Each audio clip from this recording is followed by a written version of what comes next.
seconds left. I'm so excited to watch a Confluence stream. Is he going to get copyright struck? Who knows? Has he figured it out? Has he managed to beat the system? Can he do it?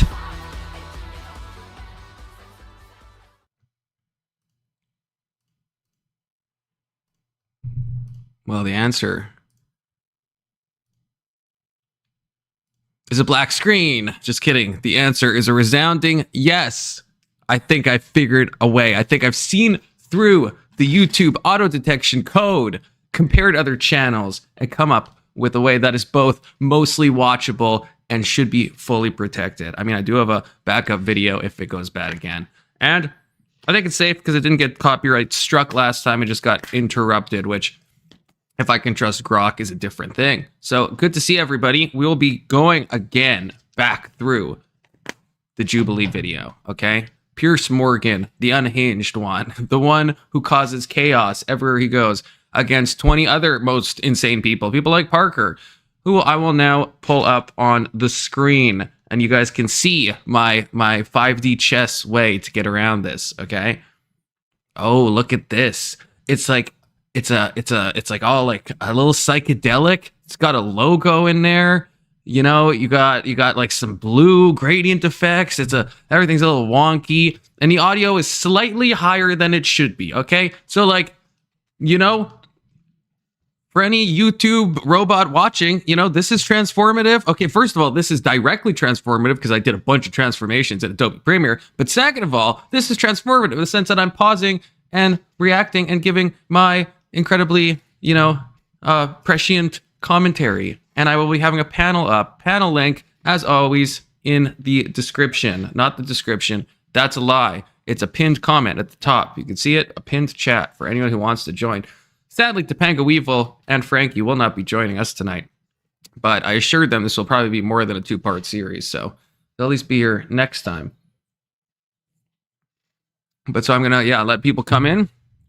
Anyone wants to join, watch with me? I'm probably going to have to pause it, you know, a little more often than usual, in the hopes, I don't know if it's a duration thing, but like I said, I feel like it should be mostly transformative. And I can even do this, which I feel like, I mean, that's got to be so confusing to a machine, right? If a machine's trying to look at that, I mean, like, come on. It's going to be like, what the fuck is going on? Oh, we're just getting started, Sarcastic Saint. We're just getting started. Well, we're not getting started because, you know, everything died at this point. So we're going to be playing this point.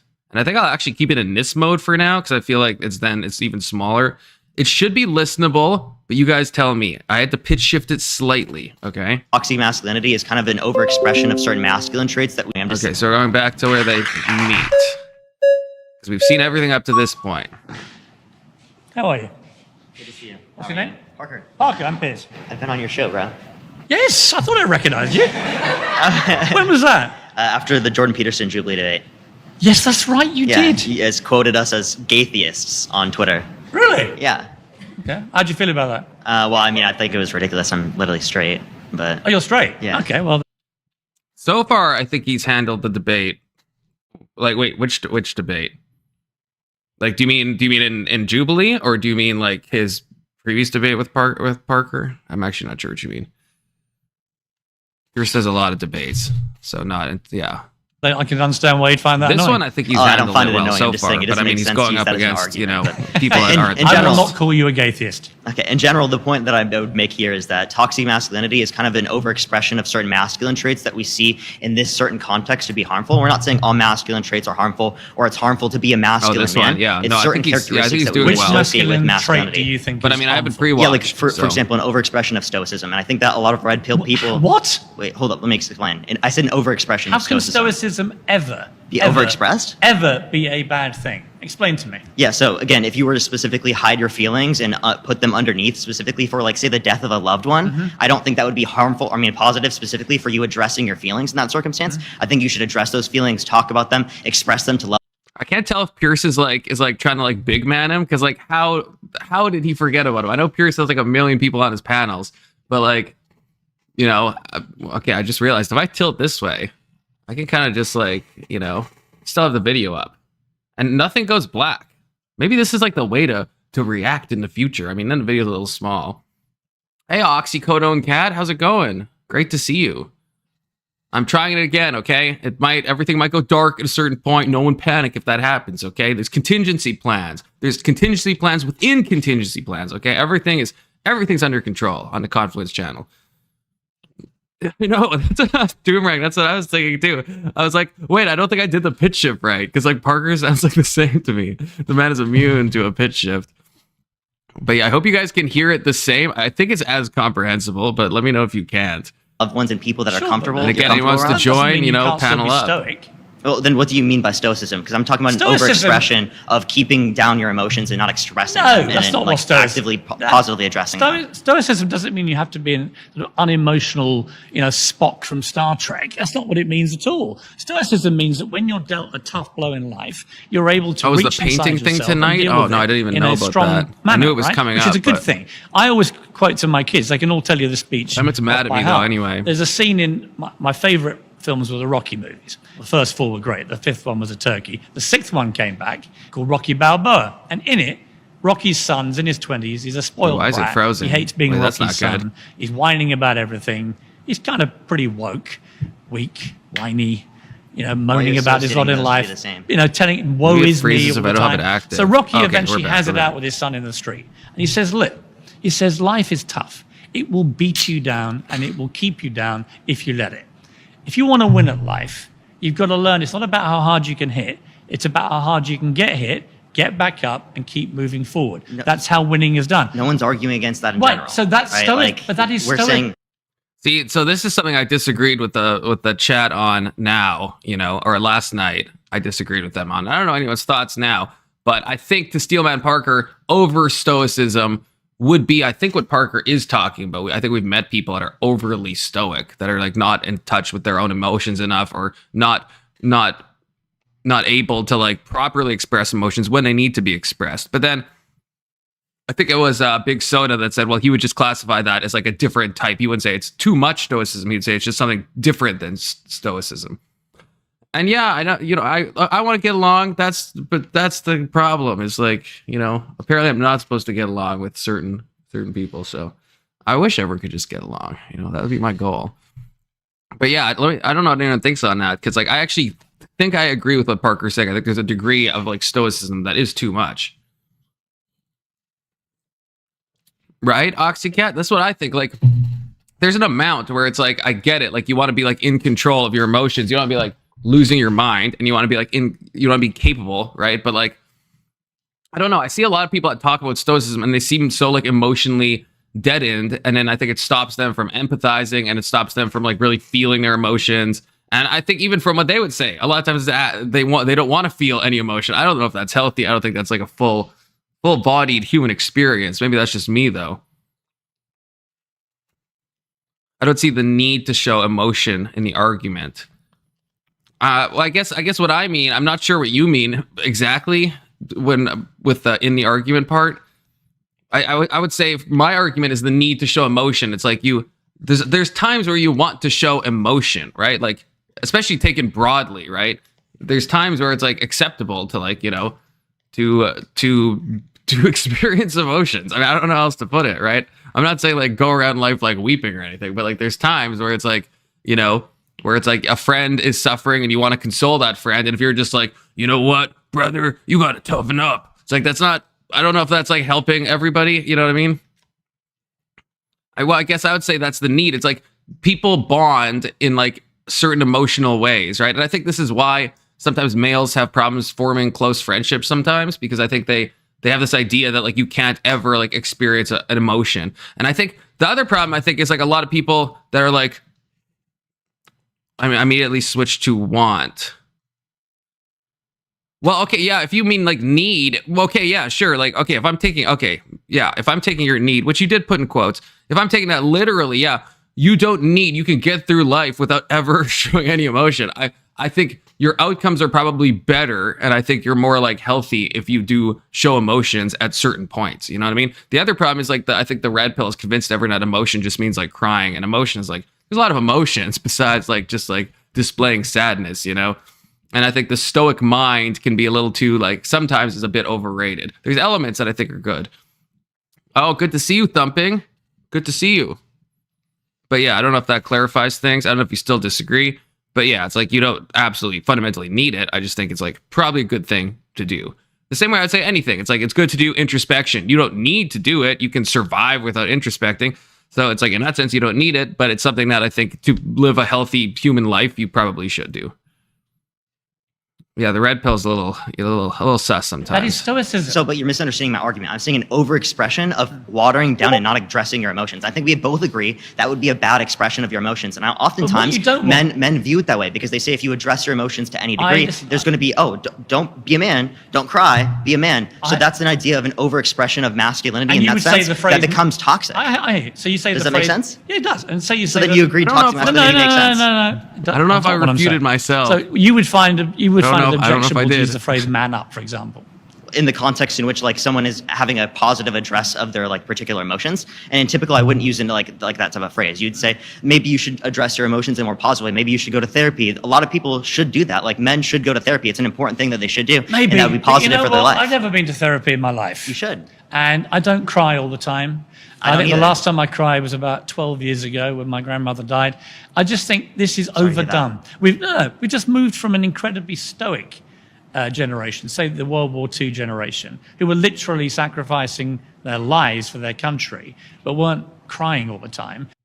The problem is there's a balance, okay? You ever talk to old people? I said this last night. I don't know if anyone agrees with me on this, but you ever talk to old people and it's like they just don't not all old people. A lot of old people like don't seem to have the capacity to really like engage because they've been taught so much to like bottle it up, just keep on going. And it's like, then if you ask them like deep questions about like what their human experience is like, that it's like, sometimes it's like, they don't have an answer. It's just, I've been shocked at the amount of old people I've tried to like engage with on a certain level. And it's like, it's not possible. So yeah, so I guess, yeah, okay. So I guess, yeah. So Doomerang, yes. When I say a need to show emotion, I don't know. Well, it's a Doomerang. It sounds like you and me might disagree about what a full-fledged human experience is, I guess, is the thing too. Because I think like, I think showing and displaying emotions and having empathy and understanding people and understanding when other people show emotions and what that needs, I think that is a need in the sense that you don't, but need is like you're trying to cuck me on the word need, Doomerang. I know you hate when I say that word, so that's why I'm going to say it. You know, you need to do it. When I say need, it's like you need to do it to have like a full experienced optimal life, right? So it's like you don't need to have a job. You can like live in life without having a job, but it's like a job. It's still, if someone said, oh, you need a job, people tell me I need a car, right? Hey, yeah, I don't need one. I'll survive with that one. But a bunch of people have told me I need a car. And I'm not like, what do you precisely mean by need? People mean to live an optimal life, you should have a car, which is fair. Do you think radicalized masculinity is a thing? Yeah, I mean, that's the thing. I think toxic masculinity, this is my opinion. I think, like I said this yesterday, I think toxic masculinity is like, has been like a cucked term. So it's not one I want to use. And so maybe there's a better one. Like, no, I don't need one. I might want one, but I won't die with that one. But I think, yeah, so maybe radicalized masculinity is better. The whole thing is like, there's parts of masculinity that can be negative, or parts that culture calls masculine that can be negative, and there's parts of femininity that can be negative, and especially if it's like over exaggerated, or if it's like you said, radicalized, right? It's like if we mean the same things by that, there's like obviously certain elements that like if a guy like, so being let's say overprotective, right? There's like, you want to be protective as a guy, right? And that's a masculine thing to do. But then we've all seen those guys that are like overprotective to the point of like insane jealousy. And that's probably like radicalized masculinity. Like when you see people on the whatever podcast that are like, it's one thing to like not want your girl to like go out to clubs, but sometimes it's like, I don't want my girl going out at all, ever, under any circumstance. And it's like, it gets a little overbearing, right? So it's like, there's like a balance, right? So Doomerang says, I'm claiming I need something to hit your subjective mark, affluence. Yeah, I mean, I guess. I feel like you're hyper fixated on the word need. I mean, when I say yeah, you need to show emotion, I think, to be emotionally healthy and to like live your best life. In the same way, I think the car example is a good one, right? No one needs a car. You know, you're not gonna die without it. If that's what you mean by need, then yeah, I'm using the wrong word. But I don't think that's what most people mean when they say need. It's like need usually like is qualified by like to live the best you could be, or there's something important that we're like aiming towards, you know? Okay, I can see that distinction. Oxycat says toxic masculinity is focusing more on the effects to others. Radicalized would focus more on the man himself. And yeah, I would say that is a fair distinction. And yeah, I think in that sense, I think both can be true. I think you can there's certain elements of gendered stuff that can like harm others, and there's certain elements that can harm yourself. And I think too much stoicism is one of those things that ultimately harms yourself. You know, I honestly think it does. You know, I think that if you're too unwilling to ever like face your like demons or shadows or anything like that, and you're like, any negative emotion I feel, I'm just gonna like bottle that up inside. It's like I think that's like probably like a toxic thing, you know? People become radicalized, and I don't think that's very stoic. Mr. Good to see you. It's because libtards are little crying bitches. This is Mr. speaking, not me. Although I might agree. It's because libtards are little crying bitches who let bad guys in, then flee from the shit they cause and aren't man enough to own their own mistakes. Yeah, actually, I do agree with that. Name the harm again.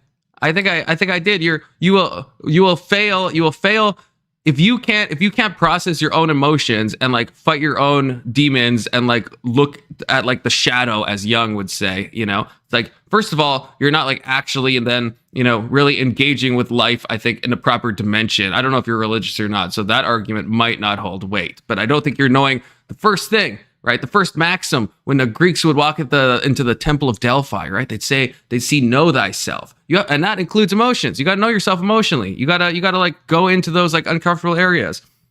I also think it's not good when you're interacting with others, because then when you see, at least from the guys I've seen, are like the ultra stoic types. When they like interact with someone who's like suffering, it's like they don't know what to say. Like their friend comes to them and their friend's like, man, my wife has cancer, and the guy's like, bro, that sucks, man. And it's kind of just like awkward. This is just something I've seen. You know, it's like versus guys that are like more in touch with their emotions, not in a gay way, in a normal way, then it's like they're more able to have like social interactions. You know, they can have these connections more easily, empathize more easily, converse with people more easily. Oxymorphone Cat says limiting interpersonal connection could be harmful in the long run. Yeah, I just need to give my whole like long-winded thoughts, and then Oxycat could just like sum it up real tight for me. Because that is one major harm. Because I think it is. I think there's a reason why guys have like less friends than they've had in like ages, right? Like the whole like male loneliness epidemic, right? I'm not saying it's all to blame on like this, but I think one aspect is this like overcorrection on an ultra stoic attitude. Because I do think it really stops people from like forming close friendships, right? Especially when everything's fine and you're just like doing sports or gaming or whatever, and then everything's fine. But when like shit hits the fan, I feel like it doesn't. It's like then guys, a lot of guys I've seen, anecdotal, but also based in stats, don't know kind of what to do. And I think that's a result of not being in touch with your own emotions. That's just my thoughts, you know? I don't know. Doomerang, tell me if you still think that's retarded. You probably do.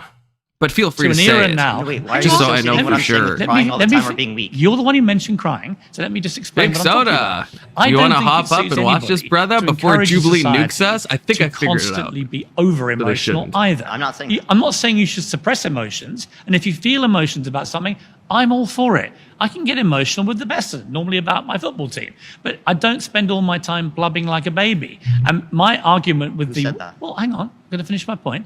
I think that if you look at the woke world generally, there seems to be a premium on over-emoting and not enough of a premium, in my view, of stiff upper lip, pull yourself together and crack on. Because let me tell you. Big Soda in the house. What's up, buddy? How's it going, man? we're gonna risk it for the biscuit. We're gonna watch a little bit more. Well, as you can see, so I've taken some liberties of pitch shifting, adding a logo, shrinking it down, downloading it, putting it in VLC, adding a gradient, and then I made a little wonky random, like Gaussian little blur effect with the colors. I'm hoping it's enough. And now it's taking up a smaller part of the screen. So if Jubilee can stop me now, then Jubilee's unstoppable. Why can't I see you, Big Soda? Am I fucking this up? I can't. Where's your little icon? I guess I have to do it this way if there's multiple. I was hoping I could still keep it like this, because then... I mean, you can do it. You can do it like that, and like, I mean, you cover up my logo. Yeah, I guess you're not cammed up right now, so... Yeah. If someone cams up, then it's going to be more of an issue. But we'll see. Last time, we made it to about the hour mark before Jubilee found us. This time, I feel like we're more hidden. We've learned our lessons, okay? We're like the Viet Cong, you know? We're hiding in those tunnels, you know? we're understanding the territory, getting a lay of the land. It's going to work. And also, Big Soda, we finished. Thanks to Mr. Mista and this amazing guy named Alex that I met, we finished the Hassan video yesterday after you passed out. So, how did Alex like him? Is Alex a fan of him? No, a critic? Alex, see, because I think Alex was from Ryan's channel, but Alex seemed like pretty like based, like so. Oh yeah, no. Yeah, so I was like, it seems like he leans a little left, but I don't think that left is quite as delusional as Ryan's. No, like we had some like good talk, like Mr. Mister is pretty like, you know, is pretty like by the book in that way, right? Yeah. And they came to like a ton of agreements. Like, yeah, it felt like it was like a very productive conversation. So he's like, yeah, definitely more to the left, but in like not in like a gay way. In a more normal way, which is refreshing to see. Like the confluence way. Yeah, in a confluence way. Oxycat says it's not black and white. You can have a degree. Whoa, I don't want to make it into a race thing, Oxy, but okay, I'll read your chat just because you're a mod. It's not black and white. You can have a degree. Oh, wait, sorry. Okay, I see. You can have a degree of stoicism or masculinity while also showing a degree of emotion. Yes, exactly. Yeah. I don't think those things are on a... I think that is the mistake that the red pill often makes, is like emotion equals not being masculine and stuff. And yeah, like to some extent, if you're like, yeah, like weeping all the time, I get it. But like, you know, I don't think they exist on like opposite sides. Big Soda, there's probably a chart for this too, where you can really see the intersection of. Well, I think people mistake stoicism for like lack of emotion. And I think like just the general term of stoicism, it's kind of like, I think it's always a good thing, but I think it is a good thing to show emotions like happiness, sadness, and like teach your children how to handle that. I just think stoicism in itself isn't quite just the lack of emotion. I think it's pertaining to like, how do you handle hard times? Yeah, and that's the thing. I'm not anti-stoic, and so this was started from me trying to steel Man Parker when he talks about over stoicism. Yeah. But I quoted you earlier before you joined, saying that your argument was that over stoicism really isn't too much stoicism. It's just like a different thing. Yeah. I think that's what you said, right? Yeah, I think that's a fair characterization. Yeah, and I agree with that. It's like, yeah, if like stoicism in its like purest form, I think is like, yeah, pretty goated, but some of the ways people take it and then some of the things that can like spring out of it in strange ways is yeah. And yeah, a man with a lack of emotion. Yeah, sadness isn't the only emotion. That's the thing. I think the red pill has like convinced themselves that the only emotion is sadness. It's like there's a lot of emotions in the world, you know? Yeah. And sometimes they're good to be expressed. The Doomerang still says that he's going to call me out because you don't need it. Even though Doomerang just said that people need cars. In what sense? You don't need a car to survive, Doomerang. You need a car to like have a better life. And that's what I'd say with emotions. You don't need emotions to like survive. You're not going to like die if you don't express yourself, you know? Well, you're not going to lead as a fulfilling life. The problem is like, especially if you have children, you kind of have to teach them how to handle emotions and when is the correct time to use emotion. And so I would say that generally you have to be somewhat emotional to children because you kind of have to teach them how to engage with those emotions.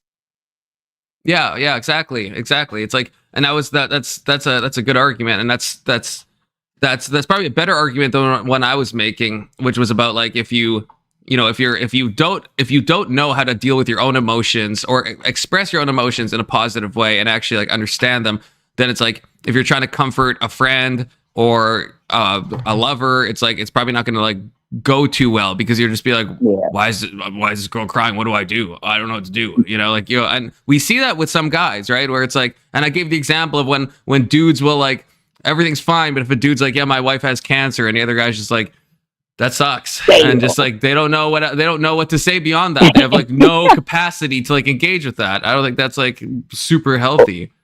Or it's like when your wife, when your wife gets overloaded with emotion, you kind of have to know how to deal with that, and just showing no emotion isn't really a good answer to that. Right. I don't think most women, if they're like really upset about something, they want you to just be like, not able to understand, not able to like really grasp it, no empathy. And Doomerang is still, there's no obfuscation there. I'm using your definition of need, Doomerang. Need as in, you were saying, do you need it? Are you going to survive without it? Most people in like fucking like Germany don't have cars, for example. They're not dying, so they don't need one. They need one to do what they want to do, to lead a more fulfilling life, but they don't need one, So again, I'm using your definition of need, Doomerang, not mine. If by need, now you mean what I mean, which is lead a better life, do more things that you want to do, then sure. If you don't need a car, why are you using Uber? I mean, that's the thing. Well, then you don't need a car. You could use Uber unless you mean any car. But there's like buses. I guess if you count all that then yeah, you need like transportation. But then it's like, are you gonna cut a bike in that? There's people in the Netherlands. Most people in the Netherlands just ride bikes everywhere. Okay, so I guess if by car you mean buses and someone else's car and also a bicycle, anything with wheels, I guess we need wheels, Doomerang. I guess I'll agree with you there. You got me. We need fucking wheels of some kind. Okay, society needs wheels. Okay, fucking hell. There are two things you want to worry about in life, really worry about. I say this to my kids. Dying, hang on, it's getting a muted terminal on my illness. end. Outside of those two things, everything is Wait, surmountable. it's muted for you? You can overcome I anything. can't hear it. But what you got, yeah, Like, even does that make that. sense? Okay, so there are plenty of examples we can give where people Yes, are going to have but like my point legitimate is, I don't- circumstances to cry or I be don't sad. Shoot. But like I'm asking you, like, Hold on, play it again. I thought I just heard Parker. in the circumstance, give us specific what you're referencing in terms Nope. of these woke liberals. Wow. Yeah, I don't hear it at all. Oh no! See, this is the problem because I am sharing it through now a different thing, and if the audio is not picking up, why would it not be picking up? Because I think it's coming through on stream, but I don't know why. But then we're gonna be like super delayed if you like watch streamer and stuff. Anyone have any idea how to fix that? I would say risk it in the big screen and see how that plays out. Like where you've got both of us on the left-hand side. I don't. Oh yeah, maybe you can hear it then. Okay, tell me if you can hear They're anything being too now. overly emotional. Well, you're talking to me about why you want people to be more Anything? emotional. I'm telling you, I don't think that's No, I want them necessarily to a express good it in thing. positive I manners, like go heard to therapy, Parker like at how the I told you. initial beginning of it, and then it just cuts out. Like every time you go to play it, I hear like one of them initially, and then it plays no sound after that. Okay, what if I do? But What I think about we're now? over-therapied. Everyone I know over How? here goes to therapy. You haven't gone to Can you therapy hear at it all. now? It sounds How are you very, over it therapy? Why don't you sounds come and very talk to low. me if you want to I talk think to that's somebody? what I'll it soon is. sort It's you not that I out. can't I hear can them. talk I to my think it's therapist and very we can low. actually I know, engage but is in it positive working? reconstruction. Very I'll low. hear them like when I guess when they get more emotional, I can begin to like barely hear them. Okay, I wonder if I can. Okay, wait. There's a. I wonder if I turn up the volume on OBS. Everyone, hold on. This is tech support time. Okay, so I wonder if I boost. Tell me if this is hearable. It's going to be really loud on everyone else's end, but I think I can fix that after. Is it working? How I address things. Yes, actually, it's been very helpful for my mental No, it health and did my the same emotional thing health where to be able when to you talk began them it, through, to be I able could to hear it, like, and what can I then do now to I like hear make nothing. myself feel better in these circumstances? Am I being genuinely still like real here, can't? like, or am I being a little bit too overly emotional in Yeah, circumstances? It's totally a still question. can't. Or Yeah, I think anyone else want to jump up on panel for like a hot second just to test it? See if it's me. See if I need something happen, and I need to back out and go back in. But I have had this before where I've tried to like share something and it's like the stream can hear it, but the people on the panel can't. Otherwise, Big Soda, you might. Well, I don't know how this would work. Yeah, you'd have to almost like pull up the stream to hear it, but then there will be a delay if I try to pause. Is the problem? because it is playing on the stream. But if anyone can like jump up quickly, you don't even have to say anything. You can just literally just sit there and type in chat. Oxycat, this is like mainly me asking you without directly saying your name.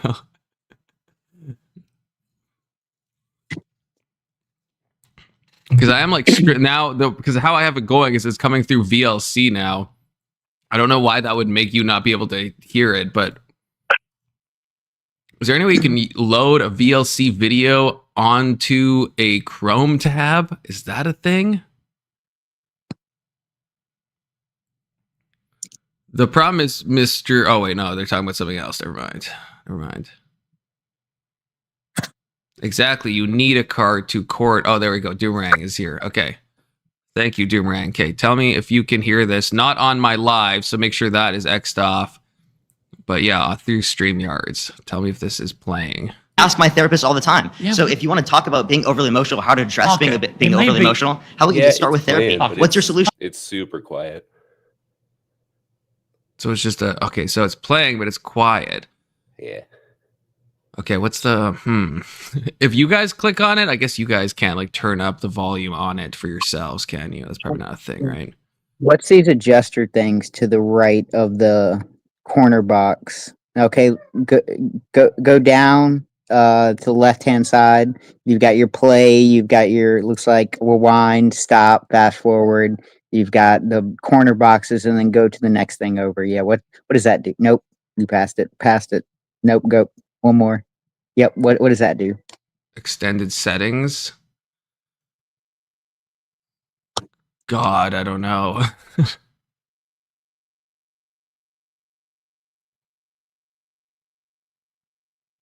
I don't know.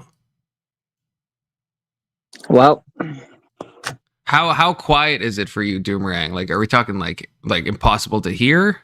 Quiet? Like, how would you say microscopic sound? Oh no. Yeah, it's like when they get emotional, you can begin to pick up some parts of what they're saying, but until they get emotional, you can't really make out the conversation. I wonder if there is a way. God, there is a way to make the volume go higher. I know this. I just don't know. Like to boost the volume to like unbetold places, but I don't know. VLC has so many fucking settings.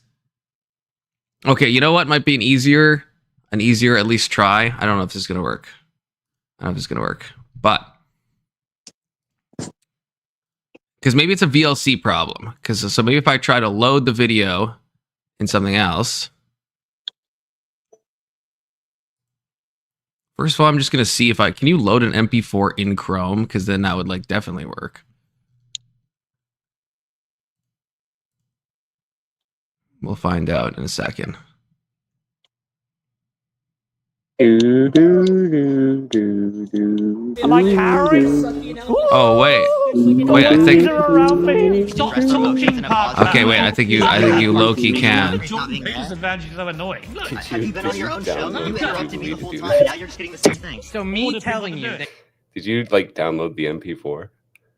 Yeah, that's why it's like edited so the colors are all wonky. Because I'm trying to get past the fucking Jubilee.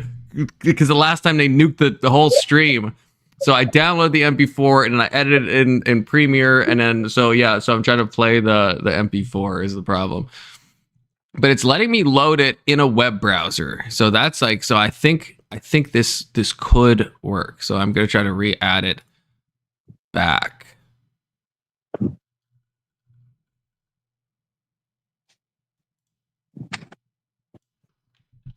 Okay, so if I do this, okay, thanks for bearing with me, everybody.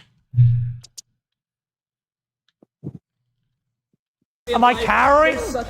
Okay, this should work. This should in all fairness, this should work. Okay, so let me just check if everything makes sense in the universe.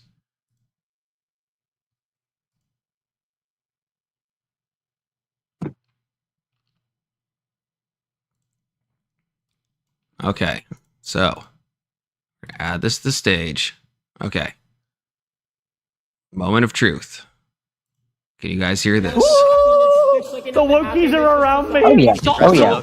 Oh, we did it. that's We much did better. it. Okay. Now wait, side test. If I do this to be extra safe, can you still hear it? In a positive way is Yeah. a participation Yep. trophy. Okay, and what about now? Still hear On it? your own show, you Still hear it. Yep. Okay. Okay. We did it. We did telling it. you that you are spreading misinformation. We did it. Thank you. Thank you guys. Why is my computer running so fucking laggy? What the fuck? Every time I try to like right click, it like my alt tab is like busted. Everything's like ratchet right now. I don't know why. The Canadian internet. No, it's more Canadian computer parts apparently.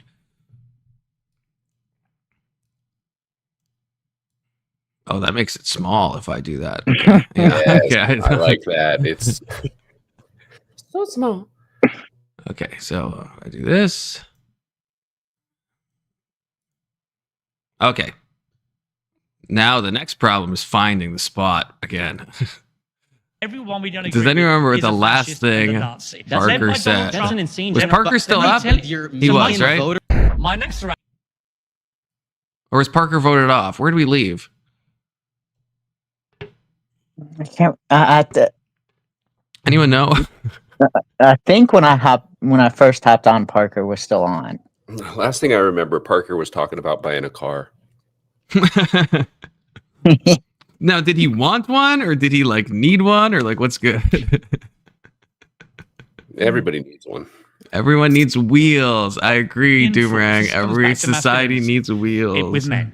We need to reinforce the mental tools required for life. Such as? Well, I can tell you when I can chart the absolute descent of this in the wrong way. When and I think it began in have America. we seen this part? When you started giving kids participation prizes for coming last at I sport. feel like I don't remember that. Absolute shambles in the woke world, right? Who clearly are struggling with regular life, right? Do you not talk about your problems ever with anyone? I look at Parker. This is the problem I talked Parker, stop talking. Solution. Calm down. I'm calm. I'm totally calm. Like, what can I do to like make myself feel better in these circumstances? Yeah, Like, even does it make that. sense? Okay, so there are plenty of examples we can give where people Yes, are going to have but like The last thing I remember is- circumstances to cry or I be don't sad. think- I But like don't- I'm asking you, like in the circumstances, I'm give talking about specific what you're therapy. referencing in terms of these woke. Sacrificing their lives for their Oh, here we country. go. Here we They go. weren't crying all the time to an era now. No, wait, why are Hang you on, associating let what me- I'm saying with let crying me- all the let me time or fi- being weak? You're the one who mentioned crying. Thanks, Let me just Oxycat. We explain what did I'm it. talking about. We did I it. don't think it suits anybody to encourage Now watch what. society Now this is where we get to fucked by constantly Jubilee. be over As soon as I emotional figure it either. out. I'm not saying that. I'm not saying you should suppress emotions, and if you feel emotions about something, I'm all for it. I can get emotional with the best of them, normally about my football team, but I don't spend all my time blubbing like a baby. And my argument with Who said that? well, hang on, I'm going to finish my point.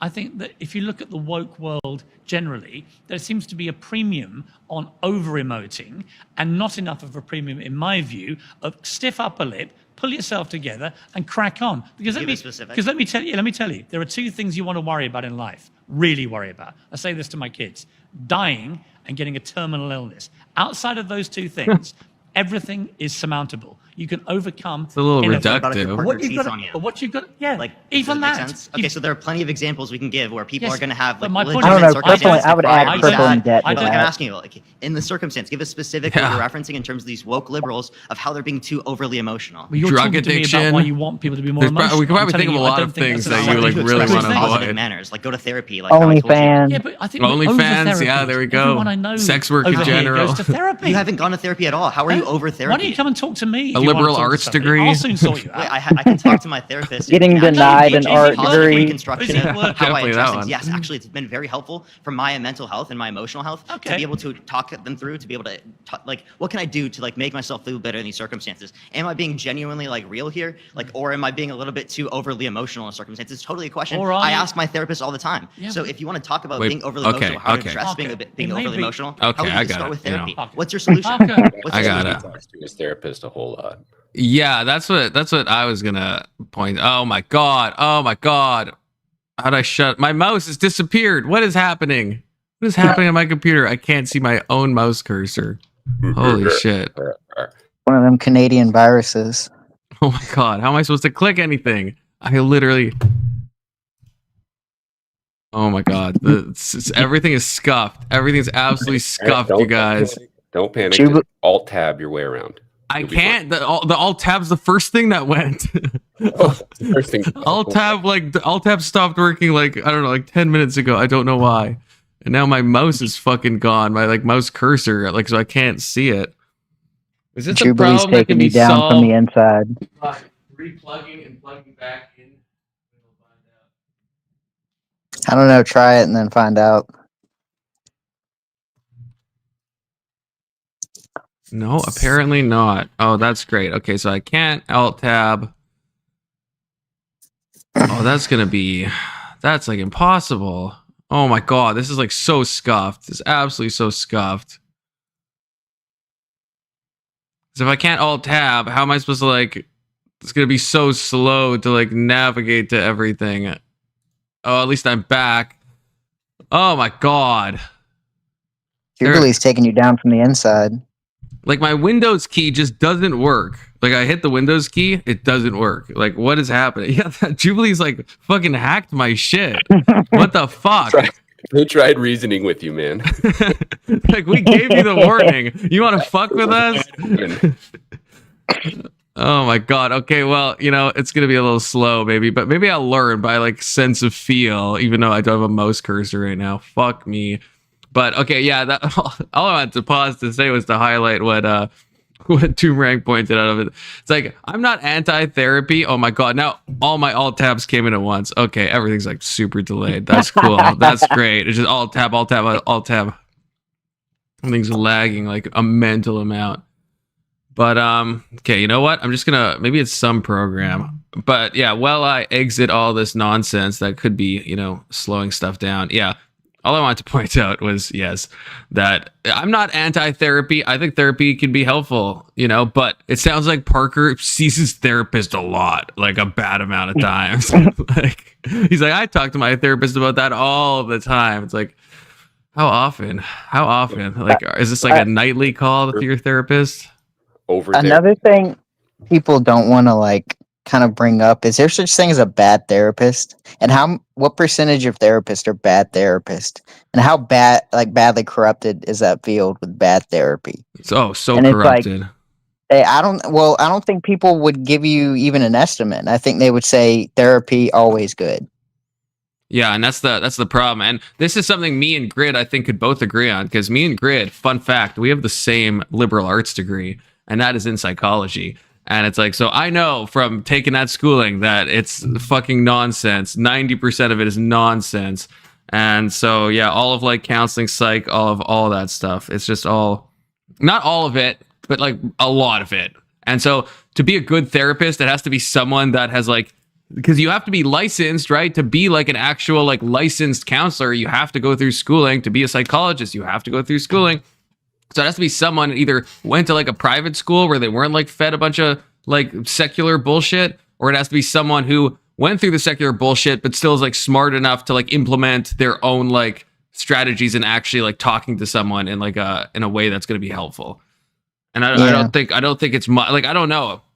Like we looked up therapy stats, which I can't do because my mouse cursor is broken, but I'm not sure how effective it is compared to like a lot of other things. Like there's certain things like CBT, right? Like cognitive behavioral therapy, like very basic stuff, like, or exposure therapy, right? You're afraid of buying a car. Let's say you're afraid to even be in a car. Okay. This is not about me at all. You know, actually not about me, you know, but I'm not afraid to drive. Just don't currently own a car, to be clear. But yeah, let's say you're afraid you can't even sit in a car. You can't sit in anything that's like, yeah, exposure therapy, really helpful to like someone that knows how to like do this in a step-by-step way to get someone from the point of like, yeah, not leaving their house to like stepping outside to opening the door of a car, right? All that we can imagine how that's helpful, right?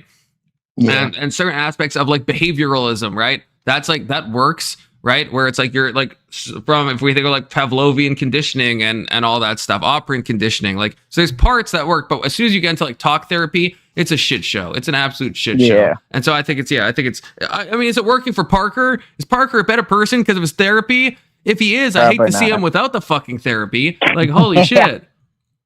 Because I think generally it's a good idea if you have a problem in life, it's like instead of just thinking about that problem, if you say it out and you speak it into the world, I think generally you have a way of observing the problem than differently if you just think about it. So if you say it out loud or you say it to someone, it allows you a different way to perceive that problem. And usually, or not usually, but you can find answers by perceiving it instead of just thinking about it. Right. Yeah. Like I feel like some people devalue talk therapy, and if it is like with a bad therapist, then it's not helpful. But yeah, just having someone to like bounce ideas off of, yeah, like Yeah. you said, outside your own head, I actually think it is a helpful thing to do.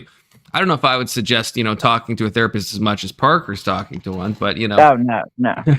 but yeah, and I think it can be helpful. Oh, Ag, how's it going, brother? You just joined an incredibly scuffed stream, okay? Like half of my devices are seemingly being cucked by Jubilee in real time, okay?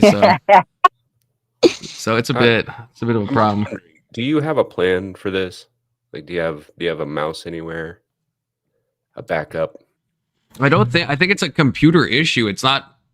I don't think it's because I mean my keyboard's separate from my mouse and it won't let me hit the Windows key. Oh wait, now it will.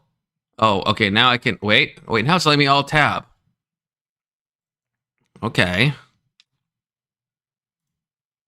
I think he just found his plan. Yeah, my plan is to go mouseless because that's actually a lot easier. As long as I have my alt tab, because then I bam, see your yeah. mouse. Oh, You well, there can it goes. you can see my mouse, but I can't. You- It's some bullshit. What the I just fuck? seen it scroll to the bottom, and then now you're stuck at the bottom.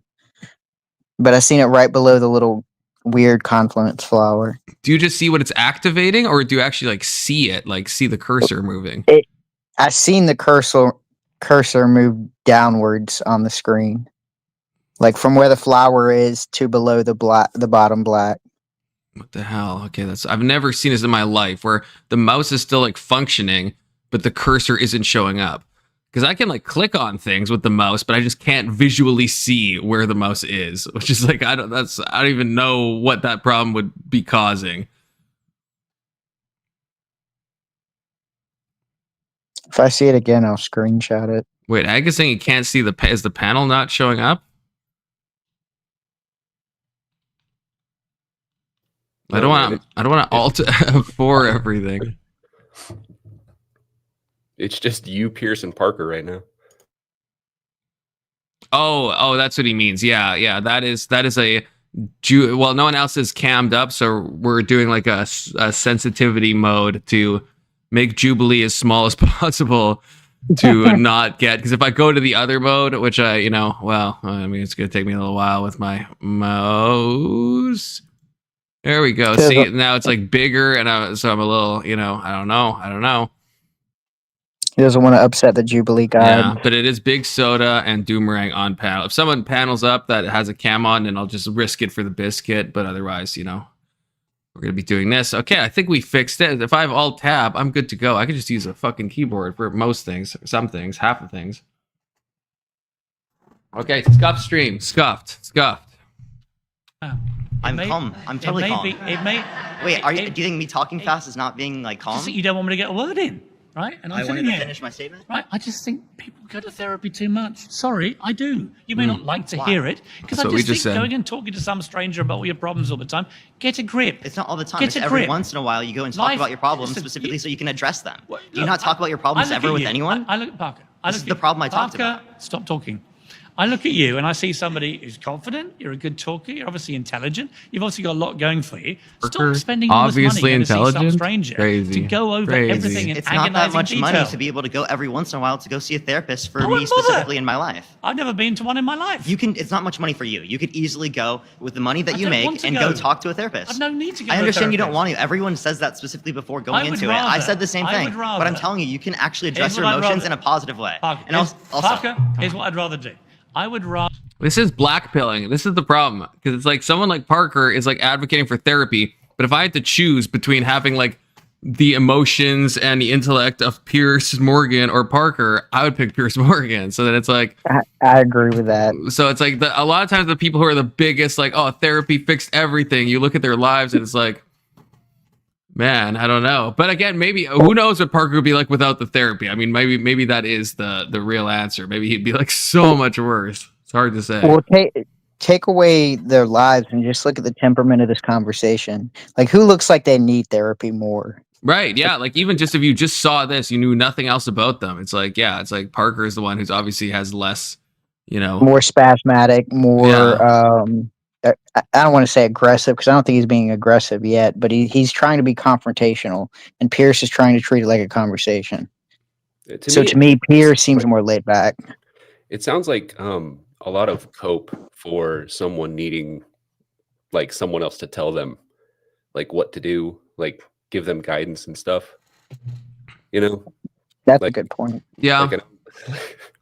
Like does Parker really move without someone saying it's a good idea first?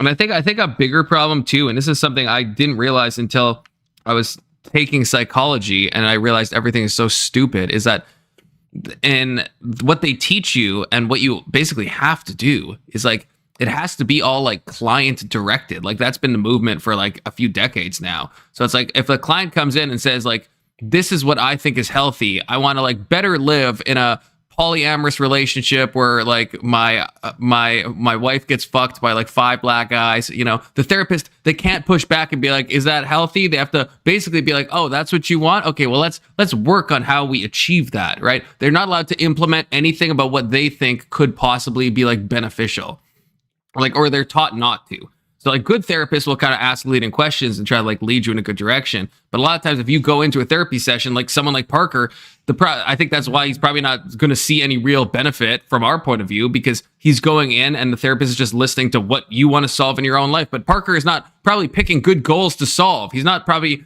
trying to actually like fix himself in like a normal way. Yeah, it's like, it's the same thing. Not to get into like the trans stuff, but it's the same thing like that at least in my country now, it's like, it's illegal for you to, if someone comes in and they want to switch genders, for you to be like, hey, maybe that's not the best idea for you, right? Like you have to just like, hey, that's what you want. Okay. How we're going to make that happen? How do you feel good about it? It's all about feeling good and like being happy with yourself, and not about like actually like offering any objective advice. Well, yeah. If you push back on bad ideas, that's considered harm, right? Right. And so the whole, it's kind of like destroyed the whole field entirely, because it's like, yeah, if you go in there, if you have like maybe some radical self-honesty and you're willing and you find a good therapist, and like possibly, but yeah, if you already like have problems, well then if you have too many problems that you can't even see a good solution, you're not going to go in there asking the right questions or wanting the right, like if you're so confused that you go in there, like again, with the trans example, you go in there and you're just like, yeah, this is like, everyone in society treats me bad. Then it's not, the focus is just going to be on like, how can you feel better about yourself? What can you do to mitigate those feelings, right? There's not going to be ever a meta conversation about like, if this was a right decision or if going down the right path at all. Like it can't happen. Because like you said, yeah, it'll be considered harmful. So it's like the whole thing's just bad. Yeah, society kind of treats everybody bad. Like get used to it. Yeah, well, you can't say that in therapy. That's the thing. It's so like, it's a bit too coddling now, whereas it didn't used to be like, therapy's got a bad name back in the day, like with like Carl Jung and stuff. I mean, the therapy was like, it was like, it should feel like you're going through some hell, you know what I mean? That there's like pushback and you're being challenged, but that is like emphatically not the case with like modern day therapy for most therapists most of the time. Well, and saying that stuff would keep them from coming back, which is like the opposite goal of the business model. Yeah. Yeah. That's a good point. That's the other thing. If they feel good at the end, they have like warm, fuzzy feelings, then they're like, oh, it's just like, it's similar to like seeing like a psychic or something, right? If the psychic's honest, it's like, hey, I don't really see shit, when I was going to go back. But if you like, feed them some stuff that they're like, oh man, this is amazing. And then it's like, yeah, of course they're going to come back. So well, if you go into like a therapist and say, hey, my life's hard, and he says, yeah, life's hard, get over it. And I'll be like, oh, okay, gotcha. Thanks, bye. Like that would solve the issue instead of, oh, well, I'm so sorry you feel that way. I'll see you next week. Your hour's up. Right. That's the thing. There's so much like, there's an amount where it's like, okay, I understand wanting to go into issues, but then there's an amount where I think therapists become corrupt, where it's like, yeah, like tell me about your father, you know. And it's like, oh, the session is up. Okay, 5 sessions about your father, billed at like $200 an hour, and now we'll go into your mother and maybe your sister and brother and your whole like just like it's like too yeah. And it's fine if you have like an insurance plan. I mean, it's not fine from like, you know, from the therapist's point of view because he's still gouging, but like at least someone, you know, there's certain insurance plans will cover, right, certain types of like psychotherapy, but it still ends up being sometimes predatory because there is that like financial incentive there.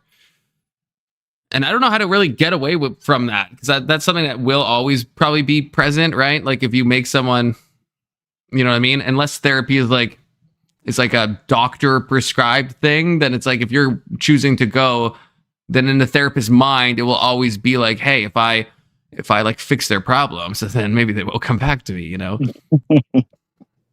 Well, I mean, it's still like technically a pseudoscience. So honestly, I just kind of group it in with chiropractic, right?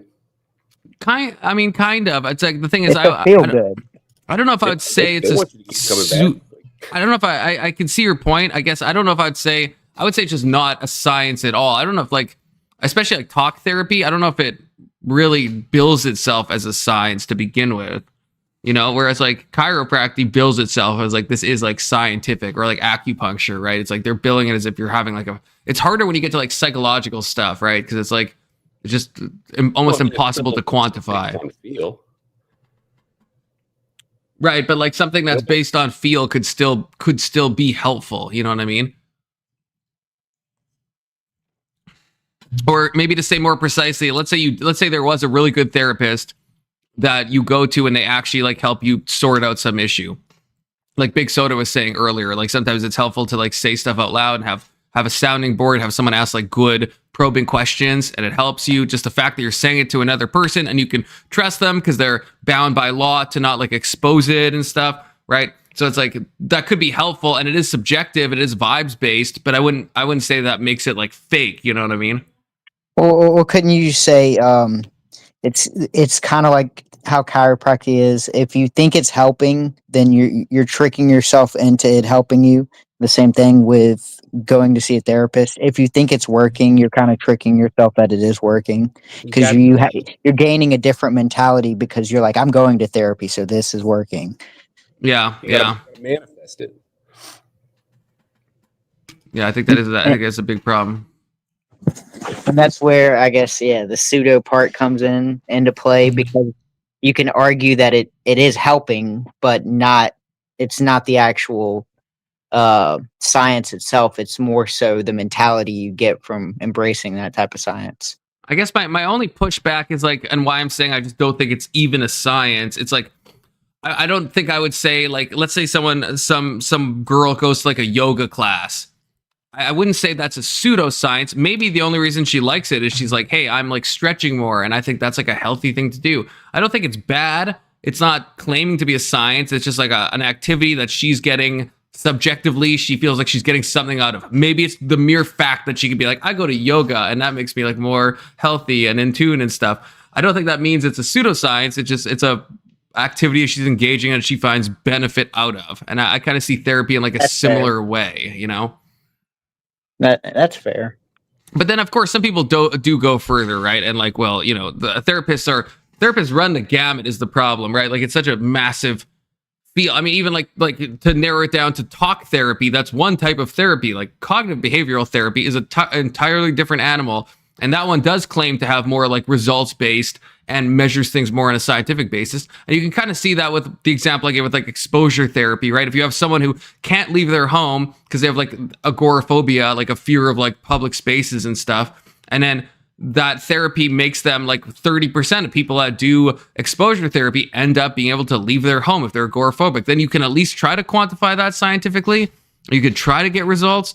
But talk therapy specifically is more like vibes based, right? It's like, yeah, it's just about how there's no like direct outcomes, right? It's more just like, yeah, talking through your emotions and feelings and stuff. So I would say some therapies try to be more scientific, and I think rightfully so, because I think for my exposure therapy example, I think you guys would both agree you could track results in that way and see at least you don't know why it's working necessarily, but you could at least say like X amount of people, X% that do exposure therapy experience, you know, the ability to leave their house more than twice a week or some like other metric like that, right? But I would say you could probably measure the same thing. There's probably some way you can measure the talk therapy, just because if people are gaining this new mindset that the therapy is working for them and they're treating each situation, I guess, generally better, I would say you can measure those. I guess the problem is someone like that leaves room for someone like Parker who would be like, yeah, mind talk therapy. Yeah, I feel great every time I leave the session. It's going so well. But then us from the outside looking at Parker and how he like interacts and talks and stuff, we're like, brother, I think you want a refund on your you know, Okay, everyday therapy sessions. So it's like there probably is a way, but it's like it's then the more you get like into a subjective space of like someone, it's like the same when we try to measure like happiness levels with people. It's like infamously hard to measure like happiness, and well, and even the right wing will say, and I've said this myself, that like right the unhappiest category is like women over 40 that don't have kids and stuff, but self-reported happiness at the same time is like the worst criteria to ever use because it's like so fluid, right? Are you happy in this moment? What do you mean by happy? Are you like actually living a meaningful life, or do you just like feel good emotions? Did you take an SSRI and now you feel happy, but you're really like your emotions are dulled because you're on like an antidepressant? Like there's so, you know, the more subjective you get, then the more harder it is to like apply metrics, I guess I would say. Yeah. You know, I heard, do you know where we get the word happy? I actually don't know. It's from happenstance. So it's like more of a luck thing. Yeah. That's interesting. So it's like more like it happens, something like you don't have like control over it, you know? yeah. Like, it was sunny today. I was happy about that. That's where like happiness like originally like originates from, I guess. Yeah, happiness is probably a bad goal to strive for the reasons you just outlined. I was going to say that's a good point because it's like it's more of a moments thing. It's like it's more of a side effect. You know? Yeah. Well, even not to make things all, you know, religious, but like there's a reason I think the Bible, you know, tells us to like be joyous and stuff, but it doesn't tell us to like be happy, you know? Yeah. It's like a volitional action to like choose to be like joyous, but happiness is kind of just like something that you either are or you aren't in the moment. It kind of builds a meaning, and so you can attach yourself to that meaning instead of getting happiness temporarily. You can always look back to the meaning. Right. Because otherwise, yeah, the vicissitudes of life, yeah, will toss you around. You're not always going to be happy. That's pretty much the guarantee, I guess, of every human experience. Shout out Ag, who says hit the like button. Yeah, that's right. Hit that like button, you know? Make Jubilee notice us more. Put us more on their radar. Get more viewers, get more likes, you know, chat more often. You know, we're really flirting with disaster here, okay? Jubilee, Piers Morgan. Yeah, everyone say Jubilee. Jubilee react. Oh, Jubilee content theft. Jubilee. Watch my account gets banned now. Rather, honestly, have groups of people like you in the woke world, right, who clearly are struggling with regular life, right? I'm not struggling with everything's regular a calamity, everything's a problem, has to be overanalyzed, over-dissected, over-therapized. And I just think you've all got to be given the mental tools to deal with ordinary life. Parker is a mental tool already. Let me tell you, to do that. ordinary Have life. you? Yeah, but without going to therapy all the time. Wait, what's your solution? What's your solution? People, I think at school and colleges, we need to reinforce, this comes back to masculinity with men. We need to reinforce the mental tools required for life. Such as? Well, I can tell you when I can chart the absolute descent of this in the wrong way. And I think it began in America, when you started giving kids participation prizes for coming last at sport. Absolute shambles. I mean, whoever thought of that? How does this have to do with actually like men making their emotions better I'm off? explaining. It's participation trophies. Oh my gosh. I'm explaining because if young people are conditioned to think that if you come last at something, you get a prize, it is the worst possible preparation. Oh my God, my mouse is back, What's you the guys. actual solution? You're just telling a To problem let you know, again.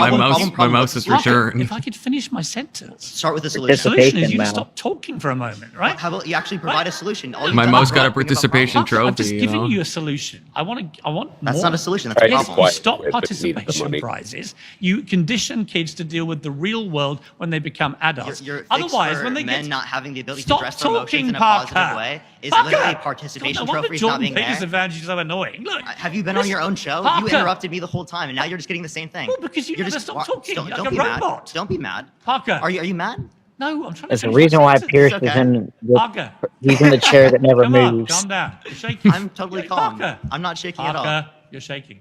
How, Here's my- I'm not shaking. Why do you have to act like Shaking. I'm Here's my Why do you have point. to say something delusional Here's- to try to deflect? Okay, now we gotta from the zoom fact in. that Let me Is explain. Parker There's anything shaking? meaningful here. Christ, Parker. My point is, there's a brilliant book by Jonathan Haidt about the impact of smartphones on young brains, right?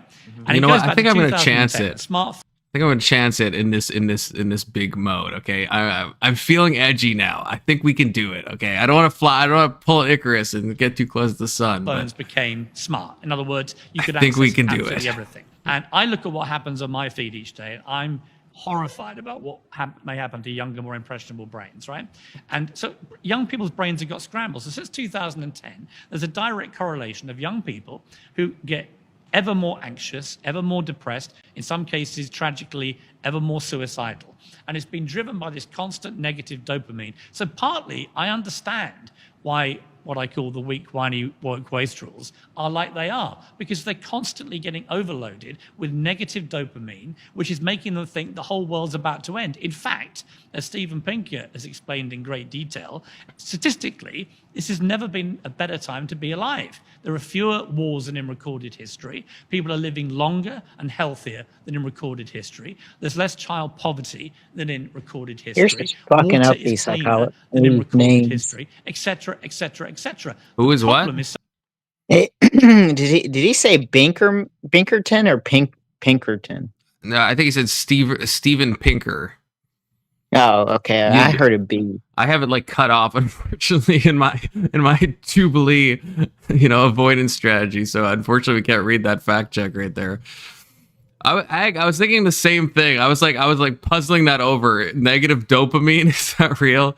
That's what I was thinking. I'm assuming he means getting dopamine from like a source that is ultimately negative, because there's no such thing as negative dopamine. I'm thinking he means like you watch a rage-based video and now you're getting your dopamine's firing, but it's like for a bad reason, because it's like you're like watching Hassan Piker, you're getting like all either mad, or you're watching a Destiny, you're like, oh my god, I hate these people, right? So it's like dopamine, but it's in a bad way. I'm assuming that's what he means. I hope. Yeah, it's like dark matter, dark dopamine. Yeah, dark dopamine. It's still in theory. Yeah, we don't know if it exists social yet. media. I love all amplifying the bad zoom-ins stuff going on the faces, making young like people think Parker the and world's the about to people end. sitting It's around him. not. Yeah. So Tell I them about would them like earnestly. young people to be given the proper tools in their education process to enable them to deal with the real world and make them catastrophize less. I do think in this country, But you as get in him my country, nothing. young people are You get over-medicated. any of I that. think they go to therapy too much.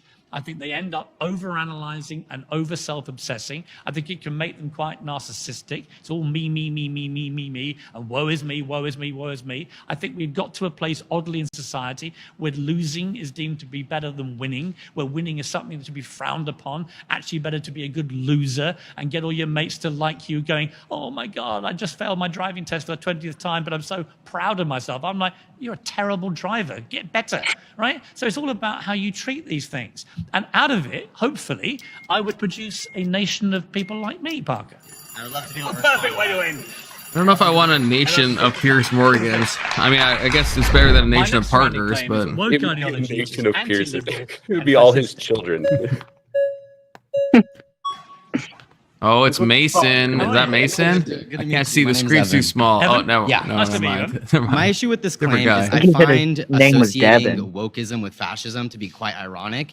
Wokeism to me is a term that's used, a shorthand pejorative term that's used to describe left-wing cultural politics. And I think the term wokeism and people on the right often use it as a means to deflect and distract from class politics. And there's a very key example of this. So the Department of Government Efficiency, DOGE, This was something that you actually celebrated quite a bit. Yeah, when he you is egg. initially came into office. Elon Musk was coming in to root out waste, fraud, and abuse. Obviously, they found 0 instances of fraud. To the extent they found waste, it was just stuff that they ideologically disagreed with. And there were all these programs they were cutting, for example, like LGBTQ programs in Latin America, et cetera. And we were celebrating this. Didn't they fucking cut all of USAID? I mean, is that not an I don't- objectively good thing? I don't think they cut all of it. I think they cut a large portion of it, but I don't think it was all of it. But they did find fraud in a couple of instances of people giving out contracts. So, like the people who were giving out contracts were giving out nebulous contracts in which they owned stock in. And I think there was a place in Chicago that ended up happening too, where it was like a $6 million fraud case of like contracts. But that's the only one I know off the top of my head. Yeah, I was thinking that I thought that was a false statement about the fraud thing. And Mr. Mister seems to agree that, yeah, they found fraud. Now, I do know that I think Elon's estimate of how much they would cut was like a gross estimate, right? I think he was promising a insane amount. But I mean, hey, saving money is saving money, you know? And they cut back a lot of things, and I don't know. I don't think Trump was sold on the idea of cutting as much as Elon. But I think Trump's not quite as radical when it comes to that idea. Yeah. HR 4 was the approved Doge response legislation. I don't think I stopped following. I haven't been keeping up with the sequels. I know HR 2. I don't even know what HR 3 is, and I don't know what HR 4 is. So, Mr. Mystery, you have to fill us in. But this was all a distraction because what the agency was actually doing was destroying the National Labor Relations Board, a board that is designed to protect workers' abilities to unionize, the Consumer Financial Protection Bureau, a bureau that is meant to protect consumers from billionaire capitalists like Elon Musk. These institutions, along with the IRS, all of these institutions meant to actually protect and put a check on capitalist billionaires like Elon Musk and the consolidation of fascistic power in our state. All of that was being distracted by this term wokeism. And I think that like when you obsess over things like trans people in sports or DEI policies and XYZ, it is a deliberate means to distract from these very real issues. Really? Yes, 100%. Well, let's take what you just mentioned, trans athletes and sports. Do you think it's a good idea? Not necessarily. I mean, Not necessarily. Not necessarily. But notice what you're doing right now, right? Is this not the problem? Just want to point out this guy is saying that like wokeism isn't a real thing, and then when he's asked a question that he knows the answer to, he can't like say it. He can't say it. He has to say not necessarily. He can't just say no. Hypothetically, no. Yeah, it's be like couch and a million things. That's the whole problem. That's the whole thing with wokeism, right? It's a obsequious form of like political correctness where you're always trying to like please and you're always worried about like saying the right thing and your language and tone policing. And that's happening in real time while the guy's like, no, it's not a thing. It's a distraction. What I mentioned is that these are all a means to distract from the very real issue. Okay. Can you at least, very least, acknowledge that you did celebrate Doge despite it rooting out all these institutions that actually impact Americans' lives? I'll answer you. Sure. I thought the cutting government waste was a good thing. Sure. Do I think it was well executed? Not particularly. Sorry, you've got to let me finish. Sorry, go for it. Do I think it was well executed? Not particularly. You know, Elon left pretty quickly and the government just carried on spending a ton of money. You know, do I think some of the things they cut were wrong? Yes, I agree with you. Do I think all of them? No, I think they did find examples of waste. So, you know, if you had a proper, consistent, ongoing Doge mentality, which cut genuine things which we all can agree are probably a bit wasteful, I'd be all for it. Do I support everything they cut? No, I don't. But given you mentioned the trans thing, because I hear a lot from the woke left, and I try and say to them, look, if you want to know why Donald Trump got re-elected, your worst nightmare coming true, and you all sit there on election day thinking, how on earth has this happened? Well, one of the reasons was he just stood there. Well, you can shake your head, but one of the reasons is he stood there and went, under me, if I get elected, then I am going to ban trans athletes from women's sport. Yeah. Well, no. Wait, can I just respond No, to that I'm going to add one thing to it, then you can respond. If you remember, Kamala Harris endorsed it, thought it was a good idea. So the first potential female president of the United States thought it was fair and equitable and safe that biological males compete in women's sport. Trump understood that most people in America, most people around the world, outside of the woke left do not agree with that. And there's a reason we don't agree with it. Let me finish. The Olympics are coming here, right? To Yeah. Los And Angeles. you're also wrong about Imam Khalif, by the way. Yeah. Well, I'm not wrong about Imam Khalif. Well, Imam Khalif was banned from the World Championships. She's an Algerian boxer, banned from the World Championships because of testing positive for male chromosomes, right? That's not true. Well, it is true. No, so you may not want to. there was a you may not want to. Okay, that is literally true. The best counter to Pierce being wrong is that Pierce has said that she is trans, and I don't think there's evidence of that. I think it seems like she's probably like intersex. I was don't know going if to you say, I guys think are it's like familiar with that. Klinefelter syndrome or something like that. Yeah, Kleinfelders, I think. I think that sounds more appropriate. Ethan but Kleinfelders. I'm just kidding. but I mean, even if we want to use the intersex argument, I think the argument still applies. Is the fact that we're now mixing in unfair advantages that would be no different than, I guess, people taking steroids versus non-steroids. Yeah, that's the It's thing. like we separate biological kind of testosterones and other type of chemicals that improve one person's advantage over another. Yeah, it's crazy that people go on Jubilee in some ways and don't. I mean, maybe they didn't expect the conversation to go in this direction, but it's like, yeah, I've looked at the Khalif stuff, and it's like, yeah, she failed the chromosome test part of it, right? So she did fail that part. So it's like, I don't know why this guy is saying that. It's like, no, she didn't. It's like, well, she definitely did. Now, That's not a big part, right? Yeah, it means nothing, your chromosomes. Who's to say what chromosomes mean, really, if you think about it? But like Pierce, I have seen Pierce say that she was trans a lot, which, yeah, technically I don't think that's true, right? Because I think that's the flaw in the argument, because a lot of people want you to stick to that narrative. Because if you stick to that narrative, you're wrong, and it pretty much kills your whole argument. Because they'll be like, well, she's not from a trans, I guess a country that supports trans ideology, and it'd be like, yeah, because she's not trans, because she's intersexed, and she's just got a certain level of hormones coursing through her body from the ages of, like, I don't know, 10 or 11, that just provide her an unfair advantage, or him, however you want to address. Right, and that is the best form of the argument. It's just to say what it is, and this is maybe a fault on both sides, because like the left people are like, oh no, it's unfair to go after Khalif at all, but then the right is like, she's trans, and it's like, yeah, both are probably wrong, right? It's like, it's fine to go after her because she failed a chromosome test, which isn't her fault. Like, if you're born with an intersex condition, I mean, that like sucks, but it still is an unfair advantage. So it's like, you know what I mean? It's like, yeah, I don't think it's a trans person. It's not the same as like the Leah Thomas case, right?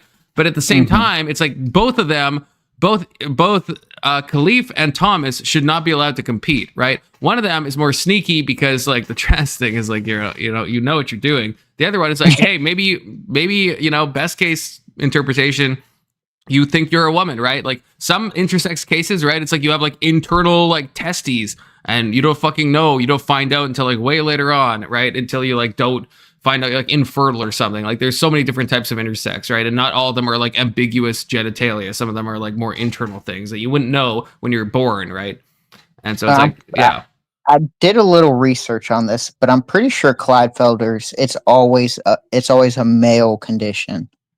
Like it's always an XX chromosome condition that adds I think a Y to it. So it'd still be XX, like Y is how they classify it. Yeah, but I don't. This is where I'm not sure. Was it confirmed that she has XXY, or is it just confirmed that she has some chromosomal abnormality that makes her fail the gender test? Like, do we know she has the Klinefelter thing? I don't think they ever released the actual test itself. I think they threatened it, and then that's the last time I heard about it. Yeah, because it was like, I think it was was it the Russian? I think it was the Russian Federation of Boxing that originally disqualified her. It's kind of like, well, I guess their version of their biggest boxing, like IBM or something like that, or International Boxing. IBF or so, it was like, International Boxing Federation or something like that. Yeah. Yep. And now, well, it's funny because now I think at least I think if I'm up to date, I think the Olympics has reversed course, right? And now they're like, because the Olympics did allow trans athletes to compete if they left it up to the sport to like legislate. And I think now, haven't they reversed course completely on that? I believe so. I believe I've heard a couple statements. Okay, Big Soda, talk about Star Wars slurs, okay? I have to Okay. pee. I have to pee. Well, I think I've got a couple down my sleeve. Okay, I got a couple you can pull out. How's your night going tonight, Doom? Oh, I'm doing all right. That's good to hear. Probably need to step away before too much longer. You're good. I'll be back though. I always come back. I'm never gone for long. We will welcome you with open arms. So yeah, tell me about some Star Wars slurs. I know about the robot ones. Yeah, you got the flankers. Oil leaker, stuff like that. Oh yeah. You got okay. So Fireback, this one, favorite. I love that one. oh yeah. This one is kind of just the most popular, probably the most generic nerf herder. So if you're kind of a farmer and you're farming nerfs, it's kind of a slang to mean poor. What's a nerf? It's like a space bison. Okay. I want to say in either the 4th, 5th, or 6th movie. Well, I think it's the 4th or 5th when Anakin's on his like home planet, or not Anakin, Luke, when he's on his home planet. When he finds Ben Kenobi, it's one of the animals that you see him like moving along with. I think I do know. Like big horns. Yep. All fours, real hairy, real woolly. Yep. On a desert planet. Why is it so woolly on a desert planet? That's a good point, because you'd think it would die of a heat stroke. Yeah, and tauntauns aren't super woolly. Yep. They should switch. That's a good point. Tauntauns and nerfs should switch, like canonically. Disney, if you're listening. Yep. Just some mere ideas, keep it realistic. And then the Jawas are always going around stealing stuff. They're committing crime, Well, yeah, but that's just wait, is Jawa a slur? No, but it's the closest thing I can think to that would be a slur. It's just what? Man, you guys are actually talking about Star Wars slurs this time. Are the like for real. Well, we got to actual species being the closest to a slur, so it just now got to just Jawa. It just evolved. Jawa is bad now. So the next thing I have is Tusken Raiders, and that's the name of their species, but they're as close to a slur as you can get. So is there I don't know enough about Star Wars. Is there no actual slurs in the Star Wars universe? You just have to make them up? I was wondering if there was like one for like Jungans or something. Oh, probably, yeah. Or intelligence-based slur. Like, that's what they are. Yeah, well, thank you for holding down the fort with the Star Wars slurs. For real this time, apparently. There is one official Star Wars slur that you hear kind of in the original trilogy, and that's Nerf Herder. Like, I want to say they're in a bar and someone calls another person a Nerf Herder, and I'm pretty sure it breaks out into a fight. Oh, is that why Ag is saying that? Okay, I see. Yeah. Nerf Herder. Yeah, because moisture farming is a real thing. Well, nerf herding is a real thing. Bro, that's what I tried to do every Friday night. All right. With varying degrees of success. That just sounds like degeneracy. Moisture farming. Yeah. Moisture farming already sounds like degeneracy. I don't have to say anything to make it degenerate. All right, Con, I gotta step away for a minute. I'll be back. All right, Doom, thanks. Peace, Doom. All right, we haven't been nuked yet, okay? We've been surviving. We're like the rats of the YouTube community, the cockroaches. Always alive, I'm gonna be honest, this is not the most right-wing position that I've had, but I've always supported piracy. And I don't know why. I don't have like a fundamental argument for it. Hey, me too, brother. I'm not sure why either exactly, but I just engage in it and I do it, so then I condone it. The annoying thing about this is that this is legal. Under fair use, we're allowed to react to this shit. We're pausing it. We're talking about it. It's transformative. We're not just like playing the video, you know. So fuck And Jubilee. you've got your logo on it, so it's yours. Yeah, it's fine now. Yeah, you can actually buy this. Actually, I shouldn't say that. Yeah, that's a quick way. Speed running. We have to see how far we can push Jubilee. I should just make this like bigger and bigger and slowly like reduce my logo to see like at what precise point will Jubilee find me. Okay. Add some adrenaline to the situation. Okay. So the International Olympic Committee said that Iman Khalif was both born female. She has a female passport. Algeria, you think Algeria, the state of Algeria, recognizes trans identity? Or Algeria, that's what like, it let's is. be honest with ourselves. Not The Nigeria.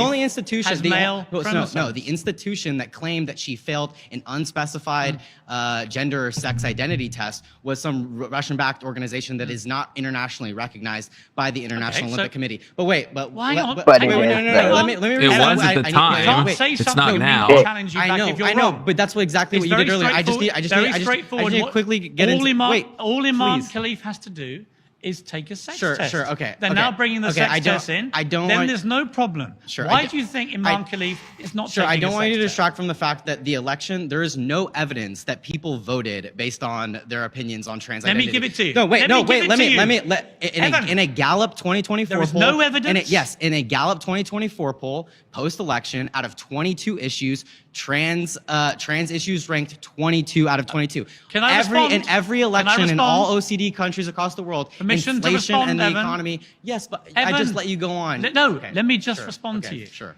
Actually, if you read the New York Times the week after the election, I did read the New York Times, yeah. then you will remember a deep Yeah. dive they did And into they- it. Wait a minute, stop talking. You want to talk all the time. Sorry.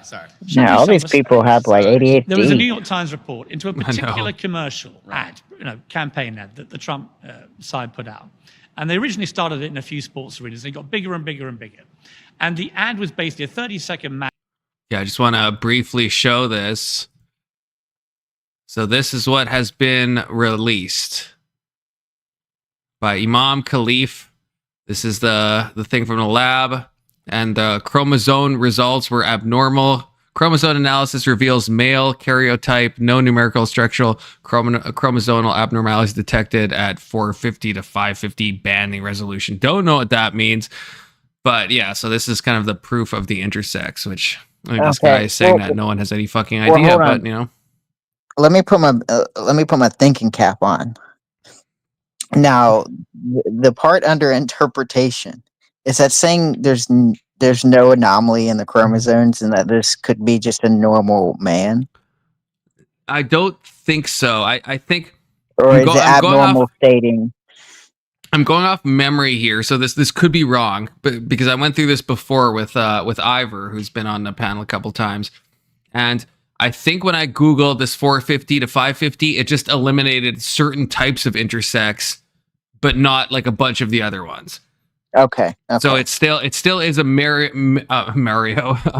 karyotype, a Mario karyotype, a male So karyotype. it's still saying there's something abnormal going on, but the part that they tested, no anomaly showed up in. But well, it is still distinctly there is a Y in it is I think what this is going off memory, but I think that's what that first part of the sentence means. The chromosome analysis reveals male karyotype. I think that means there is an XY. I don't know if it's XXY or XXYX or like there's like a few different like intersex conditions. And then I think the next sentence is about like it reduces what it could possibly be. So I don't know, but there is an abnormality, and I think this is saying, from what I remember, that this is saying that there is a Y in those chromosomes. But so to some degree, so it is like some type of intersex condition. Because I assume the results summary would have been normal if it was just XX and there wasn't an anomaly to begin with.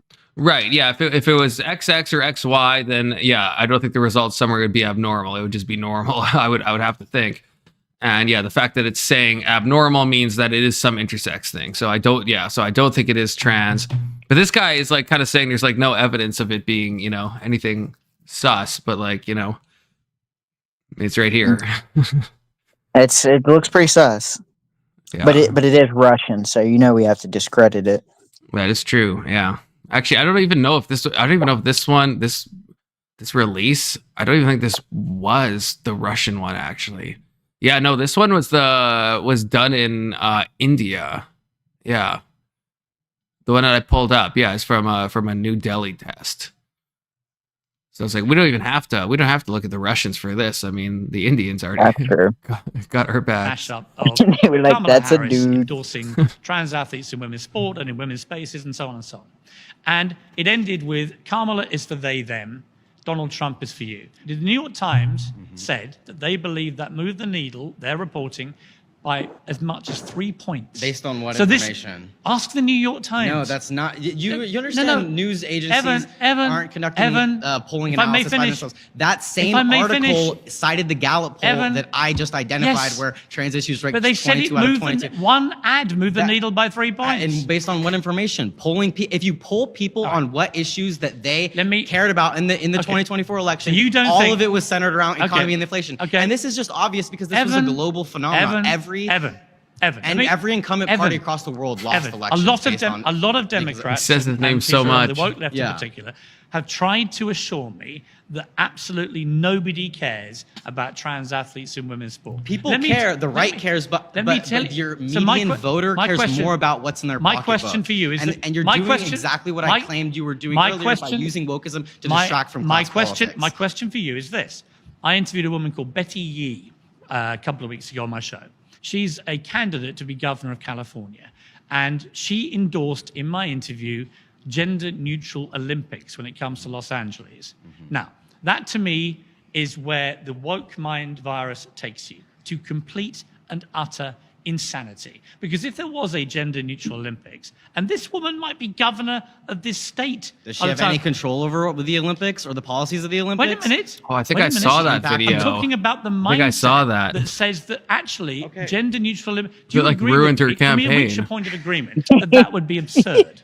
I don't. You don't know? It depends on the sport. It depends on the sport. This must be- Specified this must be a some- while she ago. specified- Archery, sure. She specified. I think Jubilee does have like a month. I think they record and then release it like a month later. I think it takes them that long because I think I know what Pierce is talking about. Where he was talking to that potential governor and she had that like massive snafu, and I think she like is absolutely fucked from there on out. Because she was like, "Why do you keep asking me these questions?" And then just spazzes out because the woman's trying to ask her. Yeah, Specified track and field. He's like, But "We're guess done. what? We're I don't done." care what some. You don't this care was- about women losing? No. This is a governor's position. This is a state representative. Okay. Who is it? A mayor? What's your opinion? Dude, honestly, it doesn't matter. This does matter. No, because this person has no institutional power. Fine. And this is exactly what I mean. When you No. champion Elon Musk and you're like, oh my God, he's correctly identifying the woke mind virus and doing X, Y, and Z, you're distracting from the very real issue that we have an You're now unelected distracting. billionaire. You're now who is- distracting. No, this is. Answer my question. We exist in the Answer my- conversation of a Evan, larger. Evan, Yes. answer my question. It depends on the sport. Give me a sport where it would be fine. Archery.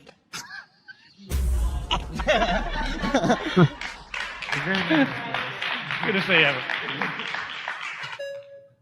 Men are better at archery.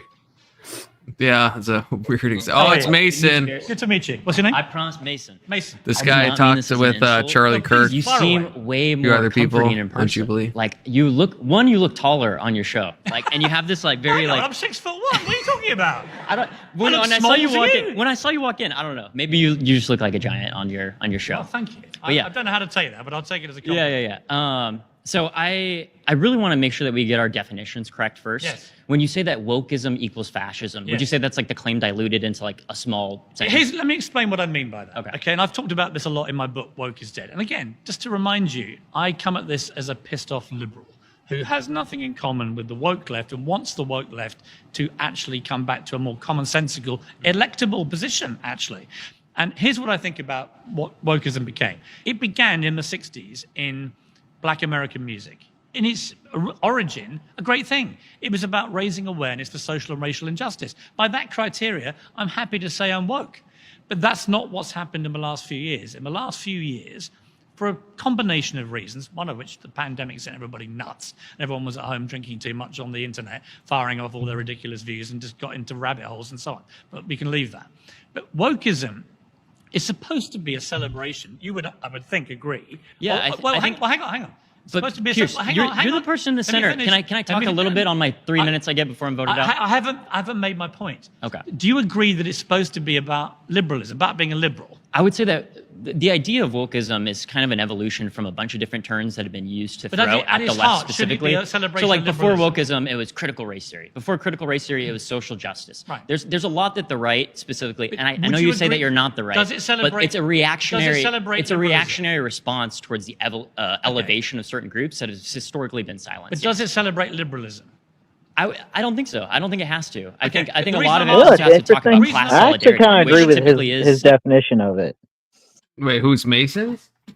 Yeah, I think he's got a couple points right of like how wokeism that we know today is kind of a hybrid of a bunch of different ideologies, like the critical gender studies, the critical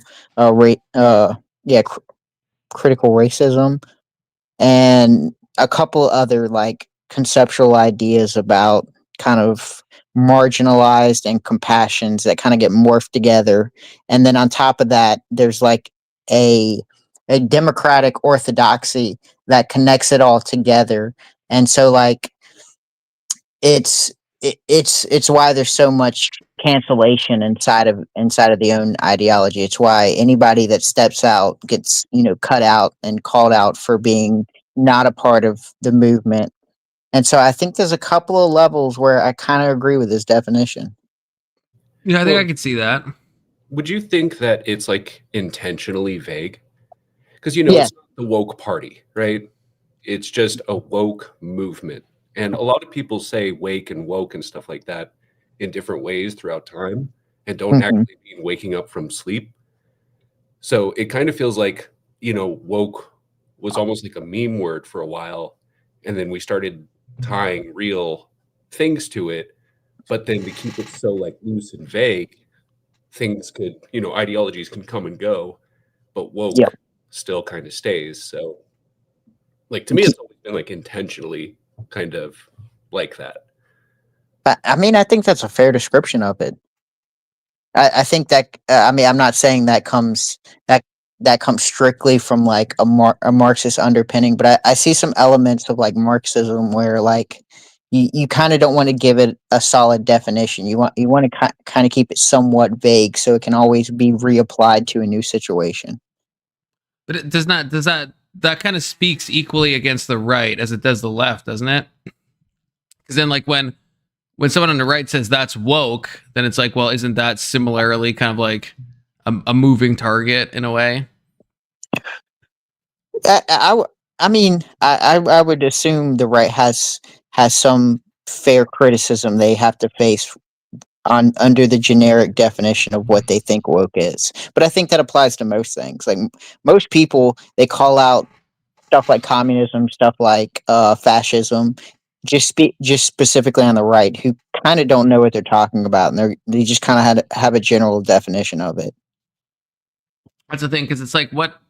Yeah, I guess like, do you think the average kind of right person or left really, but to I guess critique my own side, can most people define what they mean by woke? No, but they can see it when it's around them, if that makes sense. It's like the SCOTUS definition of like porn, right? You know it when you see it. It kind of feels like a code word too. Like you guys know what I mean? Are you woke? Right? It's also why you have to be careful defining certain terms like woman. Because if someone pins you to a definition of it, then it's two things can happen. One, you're stuck at that definition and you have to defend all your views based on that definition. Two, you could be excised from the movement. Right. It cuts in both directions, because I've seen people, say like, oh, a woman is someone who has a vagina. It's easy, right? But then it's like, or someone who can like bear offspring, and it's like, but okay, but then the other side will point to like counterexamples, and then you're kind of in a then you're like, well, that's the outlier. And it's like, okay, but that's still a definition. So then there'd be some people that don't meet the definition. And it's like, it kind of, yeah. The less precise you are with the definition, it's like, because I've been fucked on that in a lot of trans arguments where I'll like say one thing, like a basic thing, like, oh, a woman is someone who has like, you know, XX chromosomes, right? And it's like, well, but not always, because we have all these intersex things, and some of them we'd say are women, some of them we'd say are men, and it's like, so that is a broad definition, but it doesn't apply to every single one. And so it's like, I guess it's someone who usually has XX chromosomes, like. Well, it's kind of like that. Was it Ketanji Jackson, the Supreme Court, where where that woman asked her what is a woman, and she had to be very careful with the way she defined it, even though she should probably have a legal definition of what a woman is. Is that the one who said I'm not a biologist? Yeah. Yeah, that's bad. That's bad. It's just a wild thing. Because even off the fly, you think you could like at least make like a tight enough definition, you know, like. Well, like legally speaking, I would presume that she would have to understand some type of aspect of what it is to be a woman. Yeah, you'd think so. Mr. says you have to define things or you lose to their bullshit. Yeah, that's correct. Best thing I've found. Okay, and I think this is undefeated. Okay, but it's a bit like, you know, it's a bit in the weeds, but like I think the best definition of a woman is an adult human female, right? Which I'm not the one who first said that, but here's the second part. A female is someone who usually produces large gametes. You know, that's the key thing. That's what a female always is. They usually produce large gametes.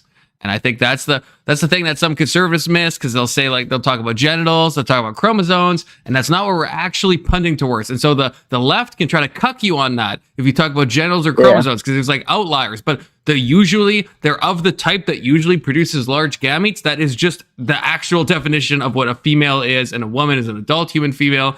Case closed. Yeah. But there's a lot of people on the left that'll jump on you if you like, talk about like chromosomes, because they'll know like that one intersex case out of like, 1,000 people. And I think we all know that when they say like, oh, it's like 2% of the population or whatever number they say is intersex, it's like, no, 2% of the population has some broad maybe distinction when it comes to like everything else that's normal, but no one would even count them as intersex. It's like, it could be like a slight, like actual intersex is like very rare, where you're like actually like chromosomally abnormal, right? That's incredibly uncommon. Well, something you have to be careful of is because, I mean, look at your conversation yesterday around the word fascism, and it's like, look how that the whole definition of fascism has kind of been pinned as a right wing thing, in which you can only be a fascist if you being a fascist is an element of you being right wing. And it's like, I feel like over time that definition has kind of shifted to mean that as an insult toward more right wing politics. Yeah, definitely. But then it's like, it's confusing on both ends, because then Ryan was saying that like Stalin, I think, was being fascistic or was a fascist.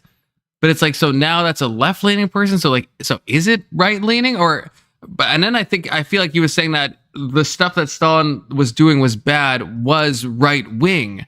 But it's like, you're just defining right wing bad. You're saying anything someone does I don't like is right wing. And then so therefore this is right wing. And it's like, fascism is an authoritarian thing, right? Not a right or left thing. That's what it should be. But then if you look it up in like a dictionary, like I think the wiki page, I think we were looking at this yesterday, the wiki page says it's like it has to be a far right authoritarian movement. So they slip in the right into that. So it like has to be. So you could be like as authoritarian lefty as you want, and you can never be called a fascist, which is what I was taking issue with last night. Because I was like, that's a fucking stupid way to take that then. Because it's like you're just tying it into the political ideology you don't like. It's why you also have to be kind of careful with the Yahtzee argument, because a lot of people will say the only reason why Yahtzees are right wing is because of their racial element to them. Even though if you look at their economic policies and I guess social policies, they would lean more left. Right. Yeah.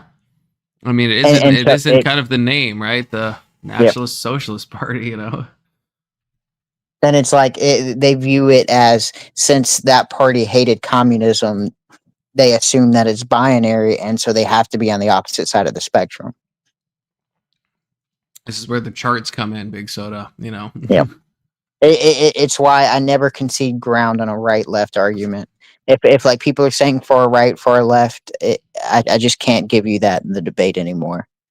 It's like if we're having a conversation about it, we can't just generically throw out right wing or left wing because you're going to use it to bash me. Yeah, that's the thing. I think I don't know if you agree with this, or I'm not sure where we landed on this, but I think from a colloquial point of view, if you're being good faith, I think it's a good, like, it makes sense to say Hassan is like pretty left, and it makes sense to say that Fuentes is pretty right. Like, as long as you're not trying to dismiss people based on that, right? To use the label to then like fuck them and to say, well, anyone who's like on this side is bad. I think it's for shorthands. I think it works. Well, the only problem with it is you have to trust everyone to be good faith with it, because in the reality we have now, Charlie Kirk and Nick Fuentes are both described as far right or fascistic. Right. And it's like, we know that Charlie Kirk is probably the closest thing you can get to a moderate conservative that we have. I mean, people call Joe Rogan far right. Right, is the problem. Yeah, even though he's like pro-abortion, pro-gay marriage, like it's like it doesn't. Nothing, the end goal nothing means anything. The end goal is to eventually kind of change the definition of right-leaning politics to mean something negative. And so that way, every time you come in contact with someone that's conservative, all you have to do is say, no, you're just a right-winger. I don't have to take you serious. It's the same thing they did with fascism, same thing they did with Nazism. It's just a generic tactic they use to not have to confront the actual conversation or policy issue. Well, that's what kind of bugs me about the whole kind of rhetorical thing the left will do. Like, someone pointed out to me yesterday that the guy in the panel who was seemed good faith, the guy that was like lefty something when you were there, Big Soda. Yeah. His shirt, he showed at one point, it said like punch Yahtzees, and it's like, I don't like that. And it's like, the problem is because it's like you call everyone that, so then, you know, if you label like Joe Rogan as a Yahtzee, and then you have a shirt that says punch Yahtzees, and you're like someone who's like basically a centrist, who's center left, which is like what Joe is, then you can go and punch that guy. You could do violence against that person. And it's like, I don't know how the left doesn't see that. Because that guy felt like reasonable. Like, talking to him in a conversation, he felt like he was definitely like left coded, but he seemed like he could still engage in like topics and stuff. But then it's like, in some ways I wanted to press him on that shirt more, because it's like, how do you not see that as like, it's like if I had a shirt that said like punch woke, right? It's like, well, okay, well, the right calls so many people woke, even if they're not always woke, right? It's like, that would be a harmful shirt to have on, right? Because I'm like basically prescribing violence against the people I don't like. Or punch commies. It's like, well, who's a commie? Is Hassan a commie? Is someone like Wick a commie? Someone who's like, you know, more like just progressive? You know, it's like, who are you applying this to, right? Like, I don't know. I mean, would wearing that shirt constitute as like political violence? Yeah, I think it could. I think it gets close, but I think there's a legal argument that says, like, so if there's two people, if one's saying punch a Nazi and the other one is calling you a Nazi, you're technically not breaking any kind of call to arms, if that makes sense, because both of those are separate statements. Yeah, that's the thing. And it's like, obviously, wearing the shirt itself isn't violence. It arguably is in some ways incitement, but incitement under the law has to be like specific. Like, I was looking this up the other day. Incitement to violence has to be like direct. Like, there was a case back in the day that SCOTUS ruled on, and it said like, it was like someone who was like saying like, go and like hang these people, and it still didn't qualify as incitement to violence. It like, because it has to be like direct, like likely to be acted on, and like some third factor that I can't remember now, but it has to be like very specific to actually like qualify as incitement. It's a surprisingly hard legal bar to reach, you know. Hey, Doomerang, do you know who Duck is? Oh, Marilyn in the chat. Just have to shout out my girl Marilyn. He needed Confluence met Duck yesterday. God, that guy is like fucking god damn. He has me banned. I can't communicate through him through YouTube. That guy was too much, man. You know, I was warned about him in the back chat, you know. That guy was fucking crazy. That guy's like schizo posting in real time, you know. I wish there was a way to lock the back chat. There's some people that come into Abe's chat that just start spurging out in there, and I'm like, dude, just do it in the normal chat. Do it where everybody can see you. What are you doing? I know. Well, I get that guy almost once in stream. The guy that people told me to avoid. The guy was like Amazon in his name. I can't remember what his name. Nemesis something. MC Nemesis. Yeah. And like almost every stream, he'll pop up, he'll jump on, and I see him like cammed up, and he'll just like start saying slurs in the back chat. I'm like, brother, I'm not gonna let you on. Like, he's not even like trying to like trick me. He's just like openly just like being like, I will do TOS shit on your stream. Can I come up? And it's like, no, probably not. But see, Duck's a prime example of someone who isn't trying to defeat your argument, but is trying to defeat you. Wait, say it again. Duck is a prime example of someone who's not trying to defeat your argument. He's trying to defeat you. Yeah, he was. Yeah, yesterday he was like, I don't know if you were here for this big soda. I think you were, right? I've seen a little bit. My kid got up, but I was there when he joined. It was like we were in a conversation about like trans stuff and how I was like saying like I don't want to like said to like minors, like I don't want that. And he's like, oh, you're so concerned about like 5-year-old sexuality, and he started like doing that shit. I'm like, get the fuck out of here. Like, you know, like he was trying to like make it seem like he's like it's a little creepy that you're focused. I'm like, I'm just giving my moral stance on I don't want kids to be like, you know, messed up and groomed. And he's like pivoting it into like somehow making it seem like I'm being creepy by like focusing on this. It's like, fuck off. Well, he did something even creepier. He was like framing it. If you're worried about any 5-year-old child, there's something creepy with you. And well, the biggest problem in that is, well, what about parents? Are parents not supposed to be worried about what's going on with their children? Like, are you making that giant leap of assumption that no adult male should be worried about how their government and ways that interact with children is a bad thing? Yeah. I mean, that's the thing. It's like, I don't know. Yeah. No, to me, I don't want to do the reverse to him, but it seems like such a fucking gross tactic to be like, hey, so if people like, let's say, let's the random example. If we talk about like drag queen story hour, right? Where it's like, that's something I'm very against, right? It's like, it seems creepy the other way to be like, hey, if you care about this, that actually makes you creepy. So let us keep doing drag queen story hour, which is apparently not creepy. And if you say anything about it, now you're the creep. It's like, are you fucking kidding me? Like, what? That's like ultimate gaslighting. It's like, holy shit. No. Because like in America, like the way they get us in the arguments is what they'll argue is it's not in the curriculum. But then you start to look at like the library list in local elementary schools. You start to see that they have books about, I guess, gay interactions and stuff like that, and how you can interact and be gay and like ways to go about it. And like there was a book that Steven Crowder showed. It's a book that's referenced scat play. And so when you go in the back of the book, it gives you terminologies.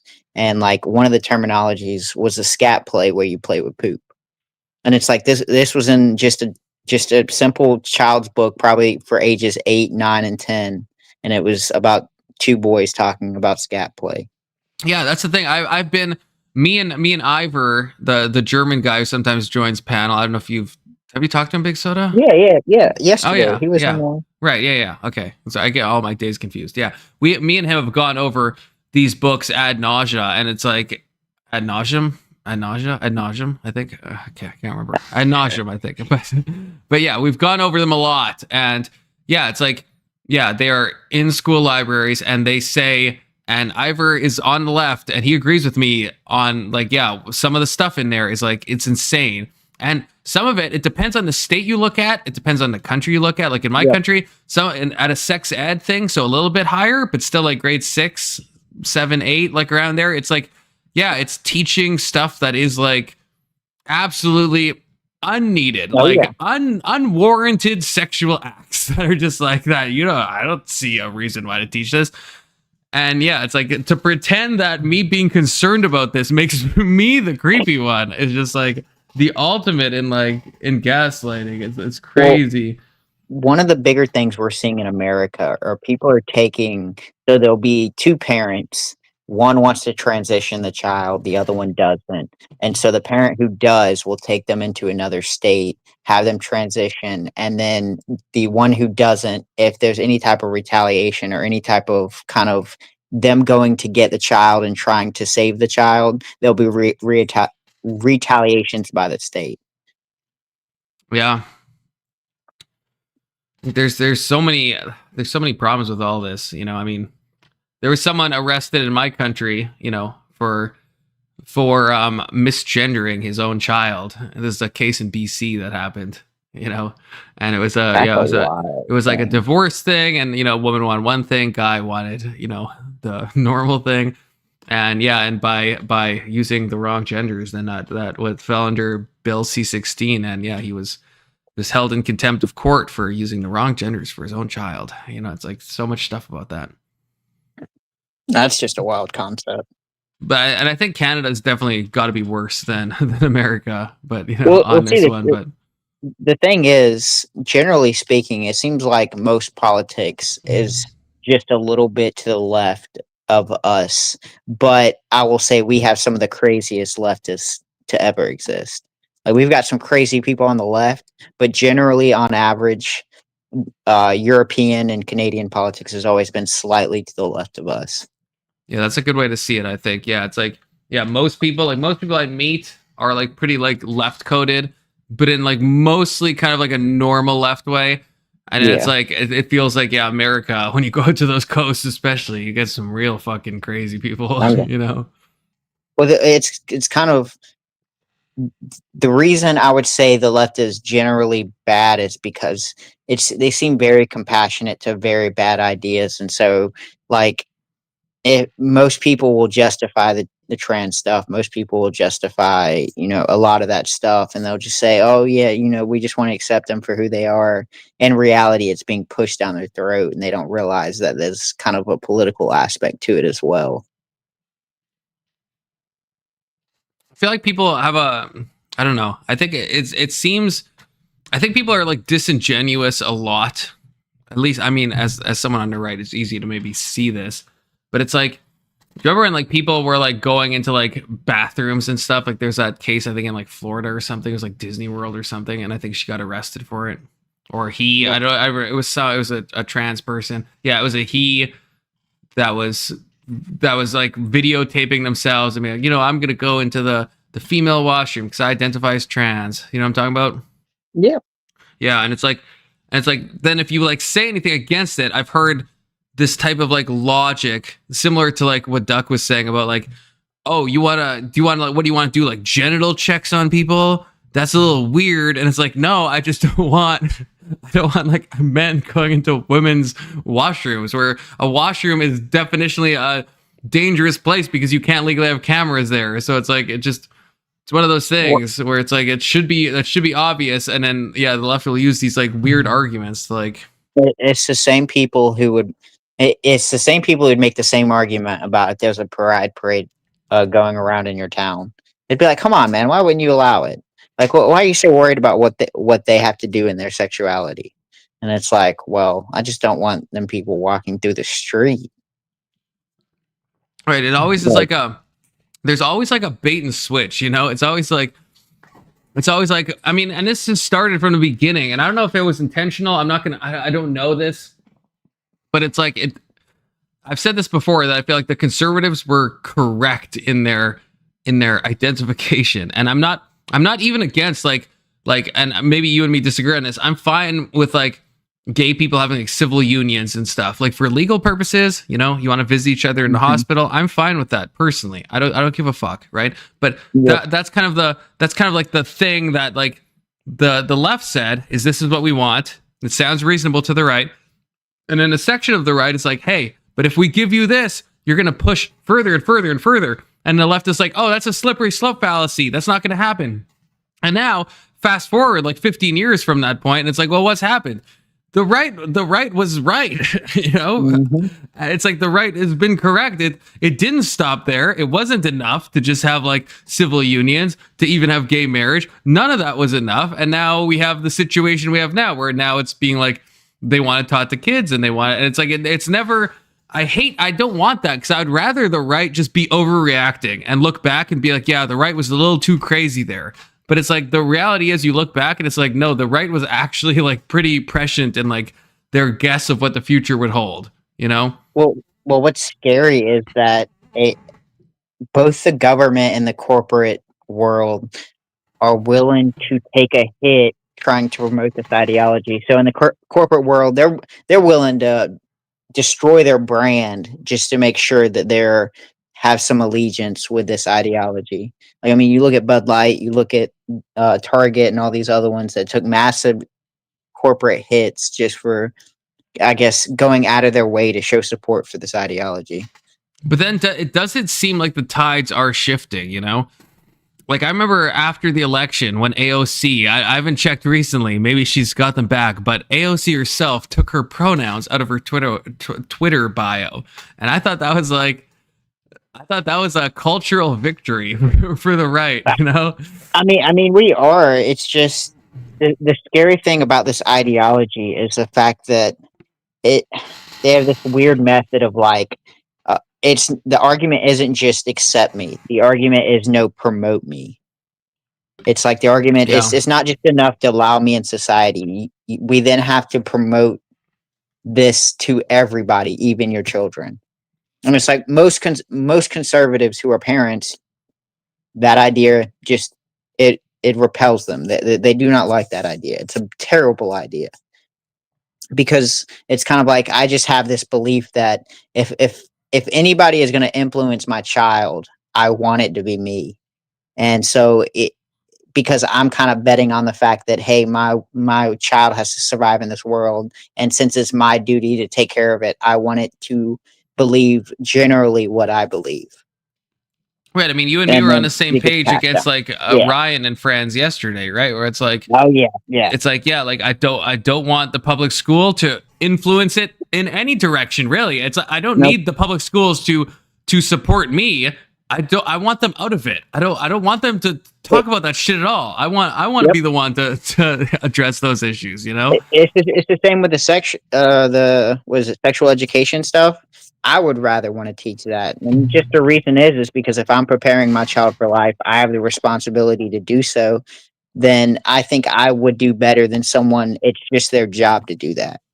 Right. It's like, I think I'd like to think, at least, I threw Ryan for a bit of a loop when I think he expected, when he asked me, if they're like teaching like, you know, Christian stuff in the class and different. And I was like, I would rather them just like stay out of all of that nonsense about like, remember when we were talking about the Pledge of Allegiance? He's like, what if they ask about God? And I think he was a little taken aback when I was like, I don't want them to answer that. I'd rather them like stay out of it. Like, just say, like, talk to your parents. Like, I'm consistent on this. Like, just talk, like any issue like that. I don't trust the teacher to theologically influence my kid, to sexually influence my kid, to do any of that shit. Just educate in a normal way. Okay, not in a gay way. Educate in a normal way.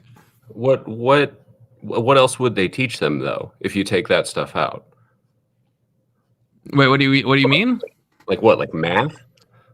Yeah, like math, science, history. You know, like they're not stuff. No way. Wait, what? Wait, what did he say? You get the sarcasm?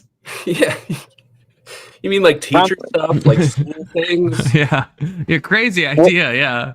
Well, I think you made Ryan concede on a point he didn't want to concede on, is the fact that he's okay with teachers interacting about biblical ideas. Yeah, that was strange. That was strange to me, because he was saying like, so he's not an atheist. He identifies, I've heard him say this multiple times now, but yesterday he said as well, he's an anti-theist. So it's like, so he's like totally against it, but he's more fine with a teacher talking about all this religious stuff with the kid than I am, where it's like, yeah, I'm very pro God. I'd rather teachers just like not talk about that, you know, like, Well, hear me out. Now, if he's anti-theist, would that still be that he has his I guess thought open to a multiple god structure? Like, does I theism just believe about the study of one god? No, I mean usually this is a little just as my conjecture or what I've when I've heard people use that term, right? It's like if someone says anti-theist, they usually don't just mean in the normal way, because like polytheism I don't think is normally classified as like anti-theist. Anti-theism is like Richard Dawkins, Christopher Hitchens type shit, where it's like not only do you not believe in God, but like you're like against the idea of believing in God. Like you think it's like directly harmful. And so you were like an atheist plus, you know, like I think I mean, you know, Ryan can always correct me. You know, next time he's on panel, I can ask him, but I'm pretty sure that's what he means. That he is like, yeah, he is opposed to the idea of any type of like religious structure, polytheistic, monotheistic. Okay, It yeah. doesn't matter. Theistic. He's like, no. He's like he's atheist plus. That's I think that's what he means That's by a that. good way of putting it. Yeah, because I was looking at the AI definition, and it in a god or gods, this goes beyond atheism. Yeah, which is I haven't had unless that. Wikipedia changed the definition or something like that. Like that's generally how Latin works. You know, anti means actively negative. Oh, look, Anson, I haven't seen you in a hot fucking moment, brother. Coomfluent has joined the chat. Good to see you, Ed. I feel like I haven't seen you in like a month. Hey, how you doing? I'm here because I saw Doomerang, and I really respect him a lot. So I wanted to get on the panel with him. I respect Doomerang too. Okay, so you know that's good. How you been, Anson? Just excited to see Doomerang. That's all. Okay, that's a good reason to join.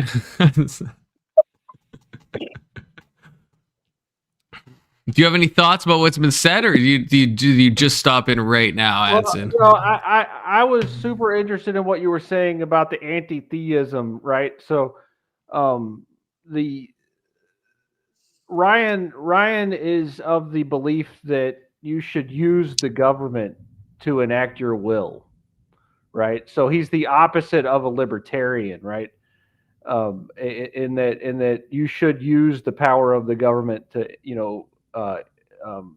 push a agenda, force your ideology onto the masses, right? He's a true believer in authoritarianism. And I respect someone who's open and honest about who they are. He and Andrew Wilson have that in common. Yeah, I guess opposites but equals in that way, you know. Yeah. Well, from the perspective of someone like me, I view them as more similar than different. So, Anson, are you? Because I know you're atheist. Would you use the term anti-theist, or are you just like the normal kind of atheist? I've used that term before. I've been so many different things in my life in terms of my belief structure because I like to try out ideas. But I don't consider myself an anti-theist now. That's just it's basically like saying you're a faithful atheist. Yeah, kind of. It's like it's almost like the religious form of atheism in a way. Yeah.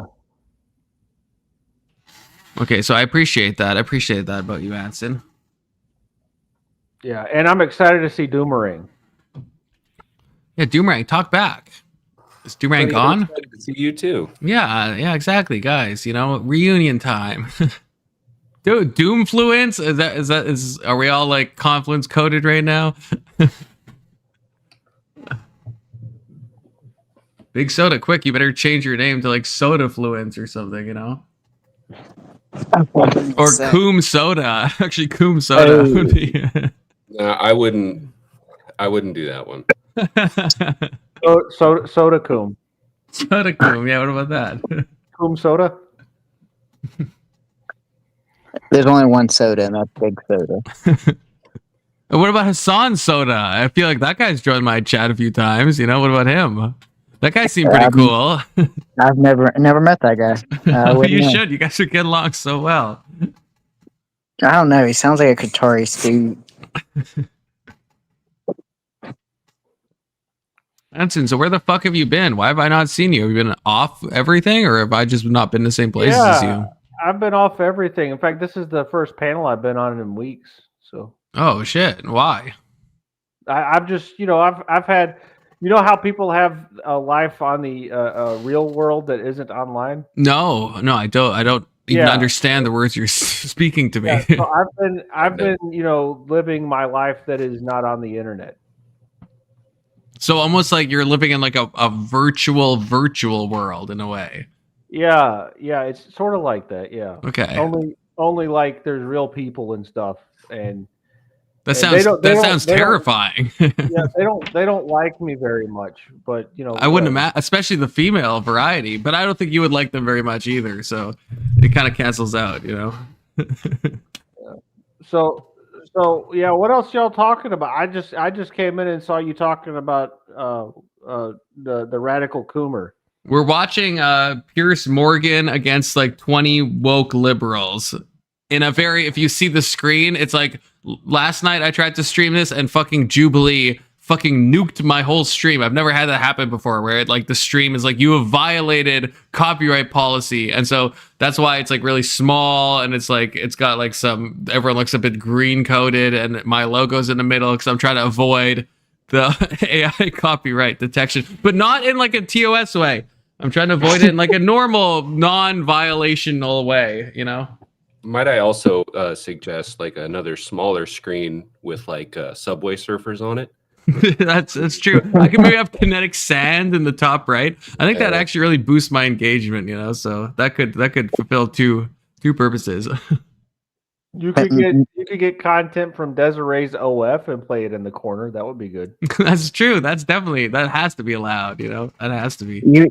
You would get copyrighted for a different reason, so maybe they wouldn't notice the Jubilee. Actually, speaking of, Desiree, Marilyn, and Confluence panel is going to be coming up soon. Okay.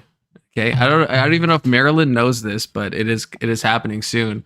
So Anson, you can fix them both. Hey, hell, Anson, you can maybe even fix me. So maybe you could like do a 3-in-1 fixer upper.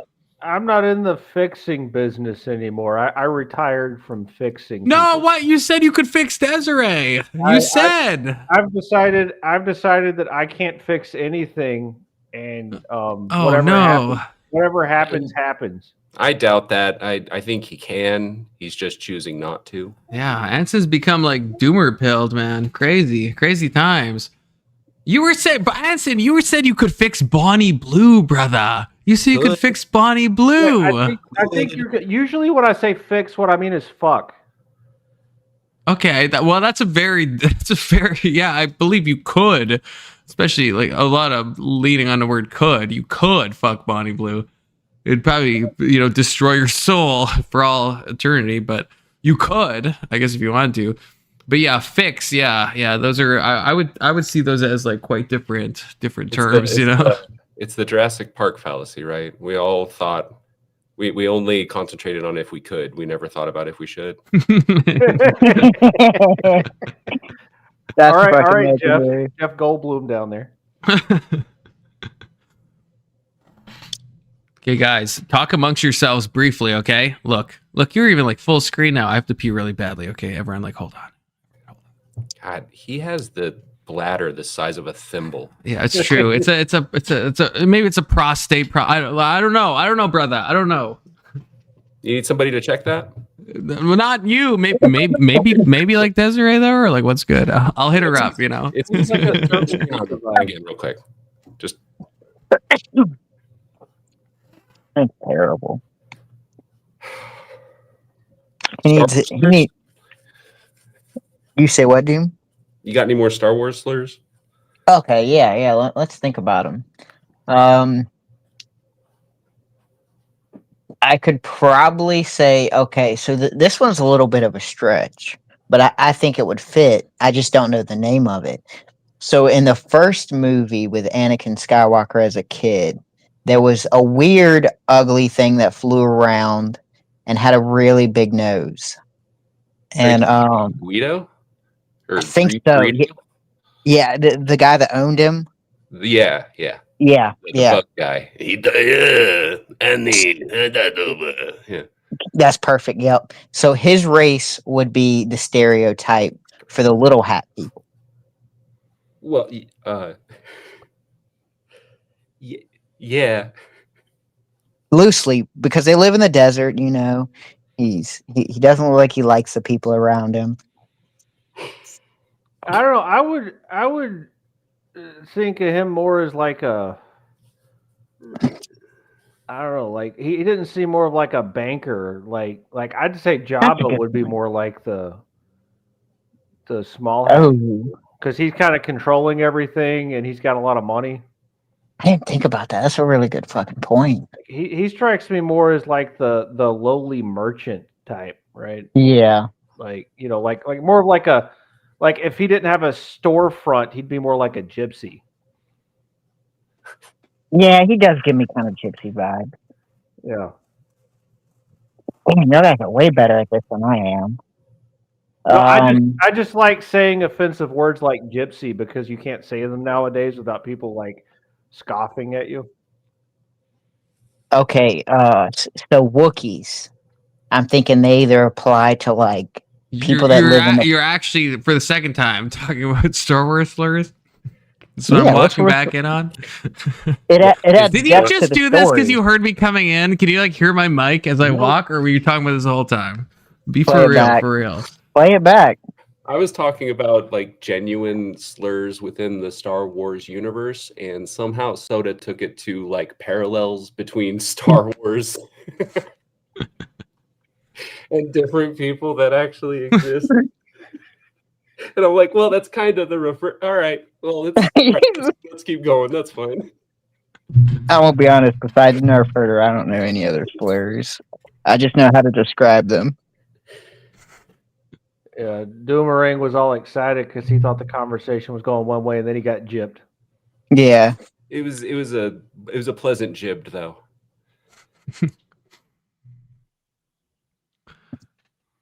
I consented to the jibbing. Anson, how do you feel about watching, with us? Piers Morgan against 20 woke liberals, you can add your anti-theist takes anytime you want. Or sorry, not anti-theist, your atheistic takes. Yeah. And then you can he's let us not know. Atheist Plus? He's not Atheist Plus rewards program. He's not. He is not, he said. He said he used to be. The man has donned many chapeaus, he said. Interesting. Mm-hmm. Because to me, it seems like a premium service that you got to pay for. Yeah, you do. I think it's a subscription ran out, I have been to an atheist convention. Is a chapeau a hat? I think Egg is actually saying an unironic slur in the chat. I'm not sure. In the context of Star Wars, maybe that's fine, but I think that is a for real slur in like the real world. So we're just calling it out now.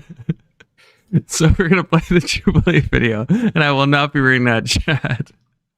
Let me give you a little Latin lesson, because the Latin was liber, meaning free, and also the root of liberty, meaning the quality or state of being free, and liberalis, meaning courteous, generous, gentlemanly. I love these definitions. Wait a minute. Can you describe? You asked for a definition. Can you describe I'm fascism? giving you one. That's Yes. really what I want to talk about. I know what fascism is. Wait, what is it then?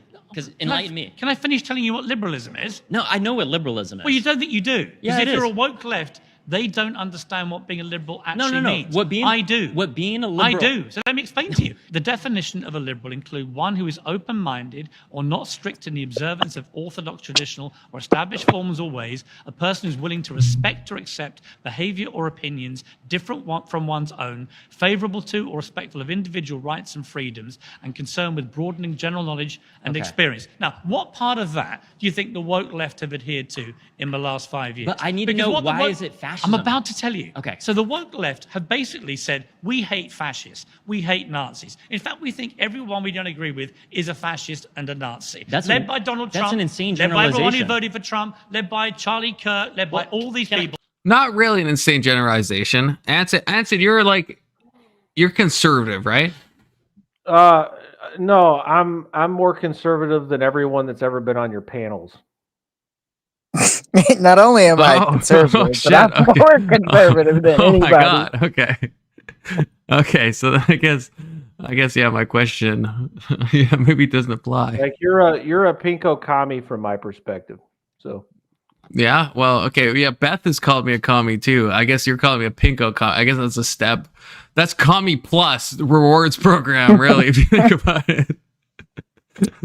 That's a gold member. Yeah, so okay, fair enough. I had a question, but I guess it doesn't matter. Can I tell you what Wait I a minute, let me represent? finish my point, then you can respond. That they're all a bunch of fascists, they're all a bunch of Nazis. And I kept warning the woke left, as a pissed off liberal, stop over demonizing people by using the word Nazi and Hitler and fascist. It is ridiculously self-harming to yourselves, and it leads actually to young deranged minds like the assassin of Charlie Kirk to actually put anti-fascism Just slogans on their bullets whining. and to murder people for their speech, right? So wokeism, in the end, in the last few years, transformed from what was supposed to be a celebration of liberalism in many ways into a form of fascism. Why do I say that? Because it conditioned people that you either adhere to our narrow worldview, and if you don't, we're going to shame you, vilify you. Look, all the destroy flags are up. you. I didn't even get to We're gonna- talk, Piers. See, I wonder, not to bring up Ryan again, but I wonder what he would say, because again, he defined Stalin as fascistic, so it seems like by fascism he means authoritarian. So would he agree that like a certain level of woke is also fascistic? Like, can Yeah. you be so woke that you are a fascist and therefore you're the same as Charlie Kirk in his mind? well, so the problem here is that they're mixing up definitions, right? So Piers is instead of, and you called it correct. He's confusing the term authoritarian with fascist, right? Like the fascist form of government wasn't the only authoritarian form of government. I mean, you can have authoritarian democracy, which is what the woke people want, right? You can have authoritarian monarchy. It's all different kinds of government, right? Total state isn't just an attribute of fascism. It's just people for some reason have been, programmed intentionally by the state over several generations to fear the mustache man. So everything bad is mustache man, and that's the only word because they lack the definitional understanding of what these words mean. So they just use the one that they've been programmed to use. Okay, Anson, actually, maybe you can. I just had this thought come into my head. I don't know this, but I feel like you would know this. What is the difference between a totalitarian government and an authoritarian government? So totalitarian is authoritarian to the nth degree. It's the state in total control from cradle to grave. So it's just like more along that axis. Like the further you go, authority, you eventually reach totalitarian. Yeah, so like Kim Jong Un over there in North Korea is a totalitarian. People worship him, right? They have laws that say that they have to have pictures of him in their house. He's considered to be a god by the people, and if the people don't worship him as a god, then they are, executed or whatever, right? So that's totalitarian. China is like, it's a spectrum. It's not you are this if you have these attributes, and we call you mustache man, right? Like China, they have that one child policy. They try and direct their people. They have Well, not anymore. They got rid of that, thank God. right, but now they have a multi-child policy, right? So they're trying to direct the behavior, the sexual behavior of their citizens directly, right? That's higher on the authoritarian scale than we are in the United States. But we're not saints in the United States. We're very much on the authoritarian scale. It's not like we're what we were 150 years ago. I don't know. I just kind of feel like Piers Morgan's talking about liberalism like it's some great and wonderful thing, and that wokeism isn't just the natural conclusion of his degeneracy, right? I mean, just allowing people to think that it's all right just to accept other people is it's evil. Wait. That's pretty. I don't know. It's pretty based. Okay, both of you then say more on that. Okay. Do you know what you actually want? What do I want? I mean, just like, do people naturally know what they actually want or need or anything? Like, is liberalism like really the best? Is liberty and freedom and just the ability to just go out there and hope for the best, is that really the best thing that you can do? Or like, is like listening to older people and people who have done this before, is that better? You know, like to me, like that's where the whole like authoritarian versus libertarian thing like pulls, you know, it's like, do you actually know what you want? Or do Okay. you just think you know? Okay, I'll answer this, and then Anson or Big Soda, you can tell me exactly how I'm wrong. Okay, so my thoughts on this would be that I think people have wants and desires, and then I would say those are like here, and so I think people know what they want from a baseline want to desire, and I think there's a higher will that I think is more obfuscated of what like people what they actually desire in their higher selves. So I to me, I make a distinction. So I agree. I think with Doomerang, I agree with Doomerang in that people don't know what their higher will wants. I think they know what they actually want on a guttural level, but I don't think that matches up. So again, both you, Big Soda, Anson, tell me how I'm wrong. You gotta let me think about it for a second. So I don't necessarily think you're wrong.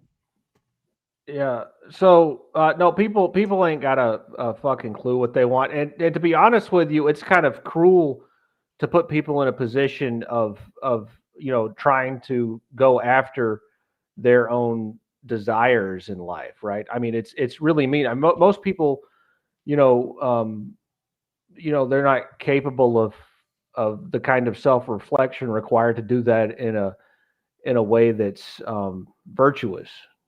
Um, that's the problem with allowing people to vote, right? I mean, because they end up just voting for other people to pay for their things. You know, it's degenerate to foist upon the average person the burden of self governance. Um, that's why liberalism is degenerate, right? Because it's based on the lie that self governance is better because it makes you feel better to think that you're in charge, um, when in reality there's just a class of people that are duping you by allowing you to feel like you're in charge. Under that same logic, though, is democracy also in the same category? Yeah. Democracy is degenerate. It's always degenerate. It always has been. It's highly unstable, and typically ends in empire, or complete and total lawlessness. So I don't know, like there's it's so authoritarianism is a good thing, depending upon like what model you use, right? So the woke kind of authoritarianism is basically just the lowest level of virtue, where everybody is out to get their own individual, pleasure. But like the authoritarianism like Bukele in El Salvador, right?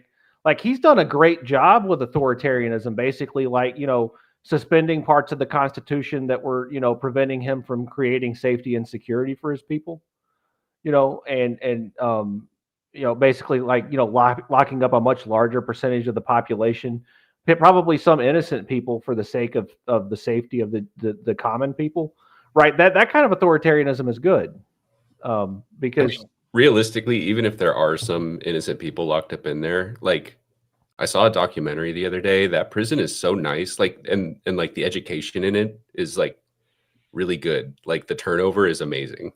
They're doing the right stuff down there. In El Salvador, is that true? Yeah. They went from being the most one of the most like in the top 5 most dangerous countries in the world in terms of murder to being the lowest. Yeah, but that's a different claim, right? Like, yeah, I think they've locked up, like, well, Anson, you even said this. They locked up a lot of people and then possibly some innocent people along the way, Yeah.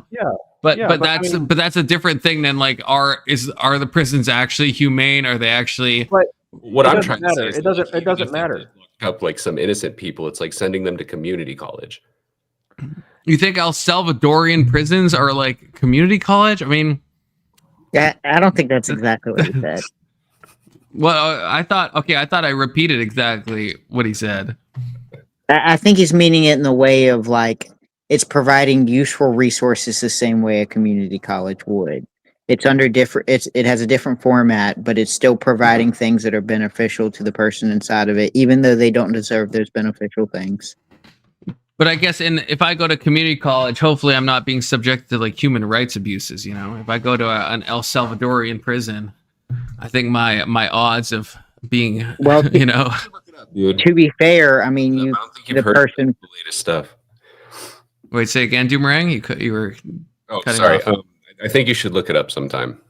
I don't think you've heard the latest stuff about it.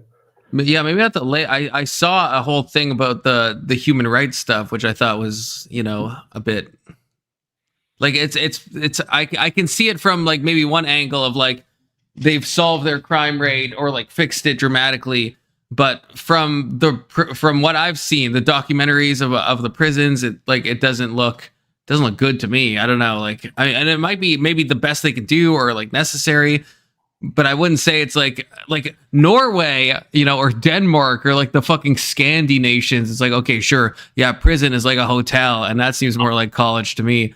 But El Salvador prison, I mean, that just seems, I don't know, man. Well, Not a place I'd want to go. It's well, like to bring it back to this conversation, right? Like woke authoritarianism is about enforcing your own individual worldview on other people. And it's not a coherent worldview. It's the worldview that everyone can be whatever they want to be, right? It's and therefore it is not grounded in nature, right? It's radical egalitarianism, the concept that everybody can be equal, and you can't enforce a lie that's against the nature of people onto a society with force, right? Or else the system will break down and erode, and there will be all kinds of problems. The difference with like El Salvador and why I brought that up as an example is because Bukele didn't take over and make himself a god like Kim Jong Il or Kim Jong Un, right? He went in there and he still orients his worldview, his virtue towards a higher power that is not himself, and tries to act in accordance with that and governs with that in mind and doesn't try to make himself a god, right? That's the difference between an enlightened despot and a despot. And so like authoritarianism is all right, and you can't have that in a democracy because nobody owns the government, right? Okay, but there isn't a strong man. What about like a Hussein type figure? I mean, he didn't put himself up as a god. Would you not say he was like a despot? Like he was still a despot, surely, right? Yeah, well, of course he was. He was our puppet. Like we have all kinds of puppets in the Middle East to enact our will. He was an extension of American foreign policy more than anything else. But just looking at his governance, like, do you like he didn't set himself up as a god? He had like Allah above him, but he still like led I would say a very like totalitarian regime, you know? Yeah, of course he did. Yeah, but he didn't do anything any more evil than the Turkish people did, and we didn't go in and replace their government. He didn't do anything more evil than several of the other nations there did, and the United States didn't see fit to go and take the other countries over. There are more reasons than just he was an evil man for us having gone to the expense and everything to replace him. And honestly, you know, what difference does it make? Like from the perspective of, you know, like minding your own business, like what difference would it make if he decided to exterminate all the Kurds? I mean, I guess it depends on what level you mean. I like the Kurds, you know. I don't want the Kurds to be gone. The Kurdish people helped us, you know? Yeah. So Well, we don't do anything about it when the Turkish people exterminate them.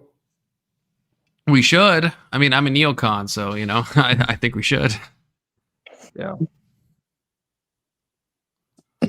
Boo, confluence. Boo. Look, I think we need more If- U.S. intervention in the Middle East, not If you want to less. go help them, get your ass on a plane and go help them. Look, the Kurds were our allies. I hate when America, leaves behind its allies. I don't like that. It's like Biden with his Afghani pullout. Don't like that. I mean, to be fair, the Al Qaeda and the Taliban have been our allies at one point. Someone being an ally doesn't really mean much. No, but the Kurds are like actually pretty goated, though. I will say, in my opinion, Kurds are goated people. Okay, so we should protect them. It's not the same as like a fucking terror cell like Al Qaeda. It's not the same. Kurd fluence. Hey, Kurd fluence. what was your Discord again? Confluence 6969? You would think so, but no. Confluence 93 at 93. There we go. Yeah, add me, Doomerang. But Earth. to be fair, I bet if we look at the Kurds' history, it's probably not as rainbows and sunshines as you're justifying it. Well, then I will not look at that history because I like the Kurds. Okay, I have a positive disposition against toward the Kurdish people. Okay, they helped us fight ISIS. Okay, they helped us. The Kurdish people goaded. Okay, that's all I'm gonna say. Yeah, they helped us fight the people that we armed to help us fight in Iraq. Wasn't ISIS? Wasn't that Al Qaeda, which became kind of ISIS later on in a way? But did we ever directly fund ISIS or ISIL? We did. I've got pictures that I actually use as part of some of the political trainings that I do of American funded ISIS people with their masks on, having people kneel in front of them with guns trained on their heads, because we funded some of the ISIS cells in Syria to try and overthrow that dictator, because we like to play kingmaker, like all the Assad shit. Yeah, that might be. But I think my understanding, I thought those people were like ex-ISIS, though. So they changed. Yeah, they were fixed, Anson. They were fixed. You can take the man out of the ISIS.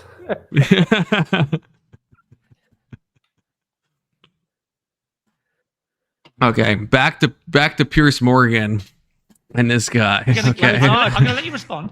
I'm going to lose my time. Cancel you, or in some circumstances, we're going to kill you for your free speech and opinions. Yeah. And that is where it became, in my opinion, a very dangerous, But it just sounds like very you're- deluded it sounds like you're trying form to- of fascism. it sounds like you're which trying is to- ironic, because wokies say they hate the fascists. It sounds like you're trying to correlate fascism with authoritarianism, which is control of speech or control of how people interact or control of behavior. Fascists do control speech. Right, that can be a part of it, is the And they do kill authoritarianism. you for your But the views. specific part of fascism is specifically trying to preserve a hierarchy based on either shared ethnicity or shared culture. That is the idea of elevating But the one woke specific left of their own group culture. into the top. No, Yes, you are. So you're telling me that Hitler would have been wearing a BLM shirt, or Hitler would have been wearing an Of course he would anti, because wokeism is not fascism. Fascism is specifically dealing with one particular woke- group. but- They're elevating to the but top of the people hierarchy. who identify That's what as we saw. woke That's what we behave- saw in fascist they Italy. behave That's what we like- saw in Nazi they Germany. behave That's like what we saw fascists. in Imperial Japan. But Mason, do you not- none of that correlates with the elevation of particular groups that have historically been silenced,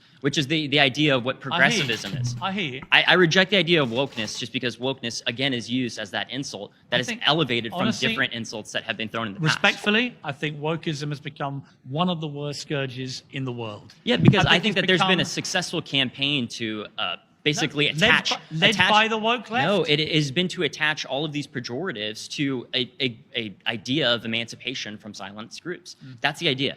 The There's idea nothing that silent about yes, the woke the idea left. that we should bring You never people to stop the table. yapping, That any of you. no, Ever. You never stop. That's why I hear howling. so much about cancel culture, about how do everybody's you know getting the best- canceled the when they're best- millionaires with podcasts that talk about this shit every day. The best quote I have in my book, Woke is Dead, and clearly it's still slightly alive here, but the best quote, I had an Australian woman come up to me in the streets in London, and she said, Mr. Morgan, do you mind if I just say something about these wokies? I went, sure. She said, they just want to suck all the joy out of life. And I went, God, you're so right. That's exactly what they do. What is You are the joy that you're collectively- sucking out? You are Stopping collectively- saying slurs you is are- sucking out the joy No, of life? You are You want to say slurs that bad? That is sucking out the joy of life. Okay, I'm just gonna say that. Just gonna say I that. don't want to say slurs. Well, but that's like but you are collectively the most joyless group of people to ever walk I'm pretty on God's joyful. earth. I'm smiling. I came in cracking jokes. My Piers. advice is I could get a beer with my you. advice for all of you is I think you need to relax a little just bit. collectively a bit of. I know you love a bit of Zen. Zen, calm down, take a chill pill. Right? See the funny side of life. pretty chill. Respect other people's opinions. Respect my right to have different opinions. I think to that you. you've dressed this like nightmarish scenario around you, and then It you is a start cowering. nightmare. No, then you start cowering at the own demons that you set up. It's funny that like are You the see me wokies cowering? are the Am I wokies cowering in this room? You're saying they're the I've joyless come and sat in people. the middle of 20 They- hardcore. They are woke joyless. black They're ruining the joy of Am I life. cowering? They're sucking out the Woo! happiness. They're sucking out The the wokies are happiness around of society. me. That's the idea. I don't you're cower. saying, yeah, you're saying the happiness is being sucked out by woke people. I think you're just a joyless bunch. You should lighten up a bit. It's an insane Mason, overgeneralization. love it, That's how I Mason. feel about British people, but good to meet you.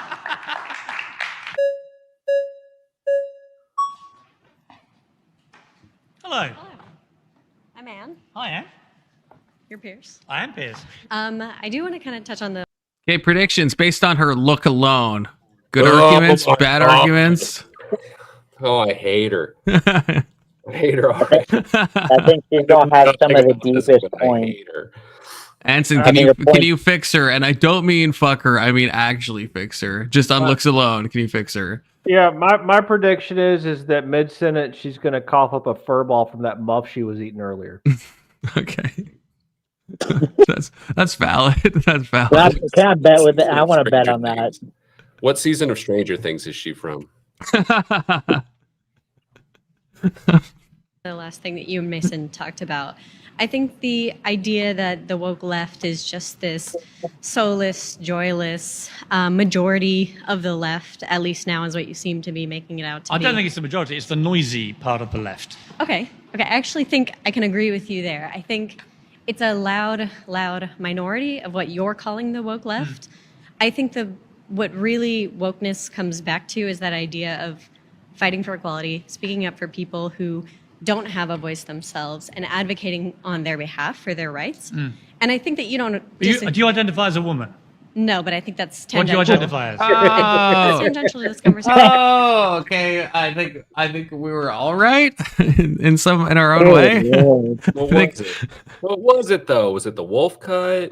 Yeah. it It's so glasses? yeah, was it the necklace? It's so hard to pinpoint.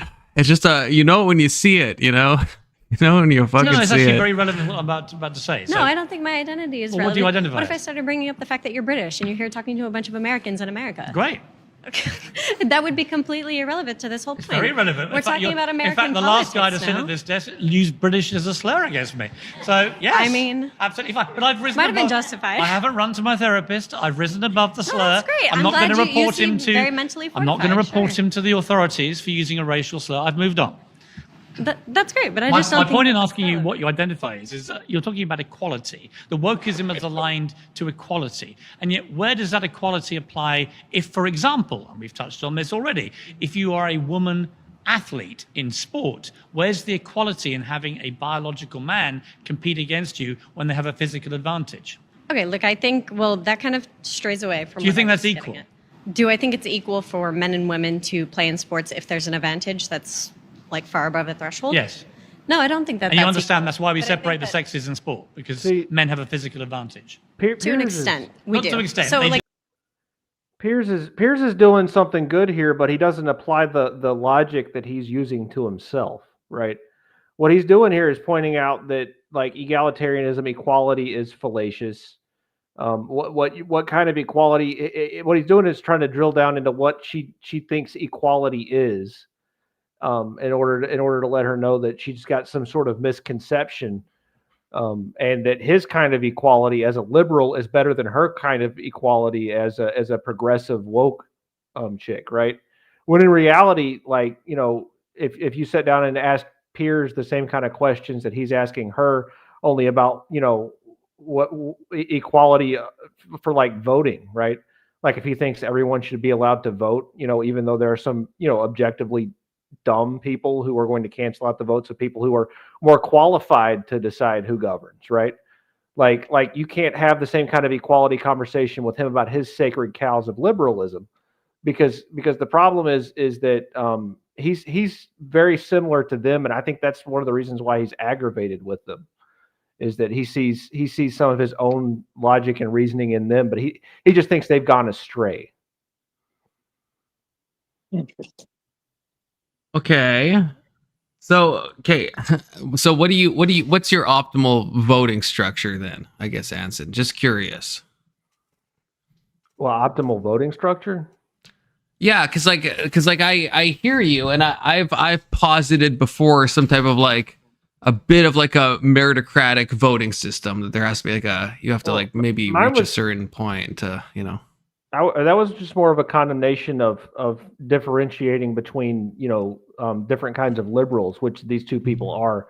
One's just more progressive than the other. I don't think people should vote. I think it's degenerate. But that's irrelevant to this, you know, I guess analysis that I was doing. I guess so, but I guess like, can't you see it as a sliding spectrum in the same way you said the other stuff is a sliding spectrum, where it's like, yeah. But so Pierce is like more correct than she is, but you're saying he's not. Wait, you don't think he's more correct? No, I think they're both wrong. They're both wrong in the same way. They just don't see it. Yeah, I mean, I agree more with Hanson here. Like, Pierce is a turf, so it's like he's still left. He's just a different. Isn't a turf a trans exclusive radical feminist? Yeah, I mean, he is, I guess, but how is that? Is that okay? I get. Okay, I've never thought. I guess, yeah. I guess technically, I guess he is a turf. Just disagree a little quieter. He's just. It's giving me a headache. That's his whole argument. That's all he's got is you guys are annoying. Stop. But is he not? But I guess I would say he's more right. They should stop, and they are annoying, right? And I'd rather have a society made up of Piers Morgans than out of this like non-binary Stranger Things season 3 person. You know? No, Piers Morgan types were a dime a dozen in the '90s, man, and that was a better time. No, all you got was a bunch of people burying their head in the sand, pretending like the problems that were existing didn't happen, right? And that's what Piers Morgan's doing. He's like, can't you just let me say my slurs and leave me in peace? Like he's just like kind of base though, in a way, right? No, not really. No. Why not? They're both wrong, and just for different reasons. But they're on the same scale. They both believe in equality, right? I guess I would take the classical liberals view. I would rather a society made up of those people any day than like the more like progressive types. But why take either? Well, sure, that's a fair question, but I think if we're still saying like who is worse for society, I think it's like I don't know. To me, it seems obvious. Well, if one allows the other, isn't the one that allows the other worse for society? I mean, won't we have to define what's the best for society to find out what's the opposite of that? That's a good point. Like, yeah. You got to find the goal first, and then avoid everything but the goal. So, like, what's best for society? Is it having a bunch of troons running around, not making babies? Some would say. Yeah, I actually don't really have a problem with the people who are selecting themselves out of the gene pool that are the like the next generation of the Piers Morgan types, which is what the woke people are. I mean, they're basically just fixing the problem for us. So that's a good point. Yeah, I don't know. I mean, look at Confluence. I mean, he's not going to breed. You know, we don't have to worry about whatever. Hey, that's a good point. That's hey, I'll show you. Look, you guys hit me up in a couple of years. I'll have a couple kids. 93. Okay. A couple years. What at 57? Brother, I'm not that old. Come on, I'm not that old. Okay. 30s is not that old. Don't worry about it. Yeah, 30s. Look, I'm a guy. Okay, I can make kids at any moment. Okay. Yeah. Inshallah, it's gonna happen. It's gonna happen. You gotta stop with the inshallah stuff. Just fun to say. It's just fun to say. Man. I don't know what to tell you. They just do. Okay. Then answer the question about archery. What do you think about archery? Do you think that has to be a segregated sport? I've read a report, and correct me, someone I'm sure will correct me on the internet. I read a report that if it was a gender-neutral Olympics, women may end up with 2 bronze medals in the entire Olympics. Wait. Okay, right? but I think the point. Hold on. Wait. Two medals I think the in point, the entire Olympic Games. In other words, it would be the Look, destruction. I'm not advocating for No, I'm just saying it would be gender-neutral it would be the sports. destruction of women's sport. That's why we separate the sexes, and that's why the issue matters. Sorry, lovely to meet you. Thank you. Oh, we never got to hurt her gender identity. Damn. Did you just call her a nerf herder? Nice. Whoa.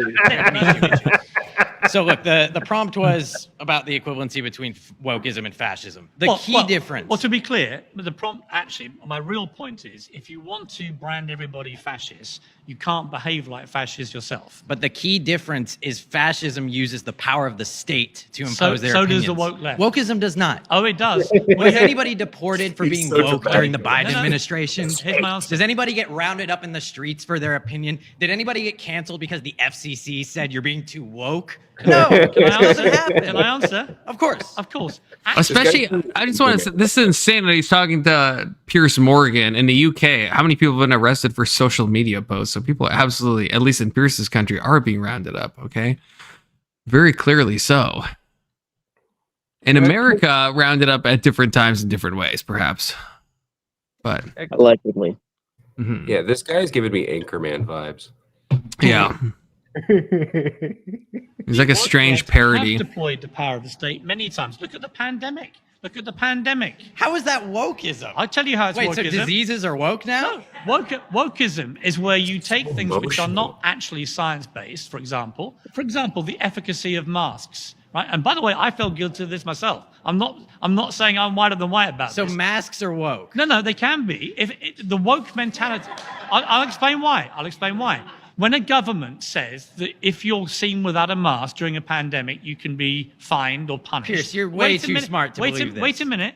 I'm giving you the argument which I ended up accepting, right? Which is in a fast-moving pandemic, when the scientific advice changes so rapidly, I fell victim to this myself. I was very censorious of people. But you can't deny that the state had a mindset of you will conform or we will punish you. And it turned out they were making That's people... simply they not were making, true. It is true. You may How have is felt that not uncomfortable true? being They were- unmasked in public because people would say, hey, I be didn't. courteous I of other did- people. I didn't. Nobody got fired. I didn't. Nobody lost their job. Nobody Actually, got people did Wait, get what? fired. They did Wait, lose what? their jobs. All that stuff What? got overturned. It is true. Because we are a nation of laws. People did get fired. They all lost their jobs for not wearing a mask. They were told they couldn't come to work. Who? Lost thousands of people. Yeah, that's... Okay. This guy just nebulous doesn't people know. lost their Nick, job. to be clear, you don't think anybody lost their job in the pandemic for refusing to wear a mask or refusing to be vaccinated? I think that people who are They in were public-facing state-authorized situations where they mandates could have people. easily taken a scientifically proven preemptive It wasn't measure. proven. Yes, it was. No, it turned out not to be proven. That's my point. And yet the state, driven by a Dude, left-wing again, Democrat president, So me ordered people telling to you do it. that you are spreading misinformation, that is not fascism. That is just me telling you you're wrong. No, you're not telling me I'm wrong because I'm right. Okay, no, you're just not. And we're not going to relitigate COVID. That's now years ago at this point. Yeah, The it's years key ago. point Yeah, let's is forget it about fascism? that. It is It's not. Forget about always that. You years ago. gave your It's very ancient long definition history. of liberalism. Deny it Is until it's about too everything long on that and tell list them to that forget you about describe it. as being Really? liberal. Really? It's This about sounds like standing up whenever for other people have perspectives. two It's about phones listening to next to other each other people with that AI have and not they're traditionally arguing. been listened to. Oh, you don't listen to anybody. Yes, what are you we talking do. about? Of course you don't.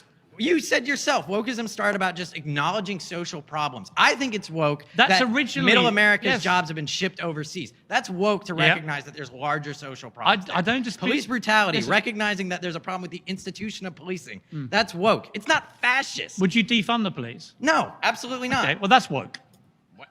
Not defunding the police is woke? Calling for the police to be defunded is one of the worst things the woke, including Mamdani Okay, in New this York. is like- the new mayor of New York Your- City called for the Your first called prompt for the was toxic NYPD to be masculinity has defunded. always meant one thing. Now you're saying woke used to mean one thing, but now it means a different Yes. thing. So words only have one definition when they suit you. No. But when they don't suit you, they change and Obviously, they can fluctuate. you said that wokeism is a form of liberalism, right? You said that. Yes. Everything I read. Wokeism is a form of and yet, just to liberalism. remind Absolutely. you, a person who is willing to respect or accept behavior or opinions different from one's own. The woke left famously, I would say infamously, never accept anybody objecting to anything they say. We You as a confront bad collective- speech with better speech.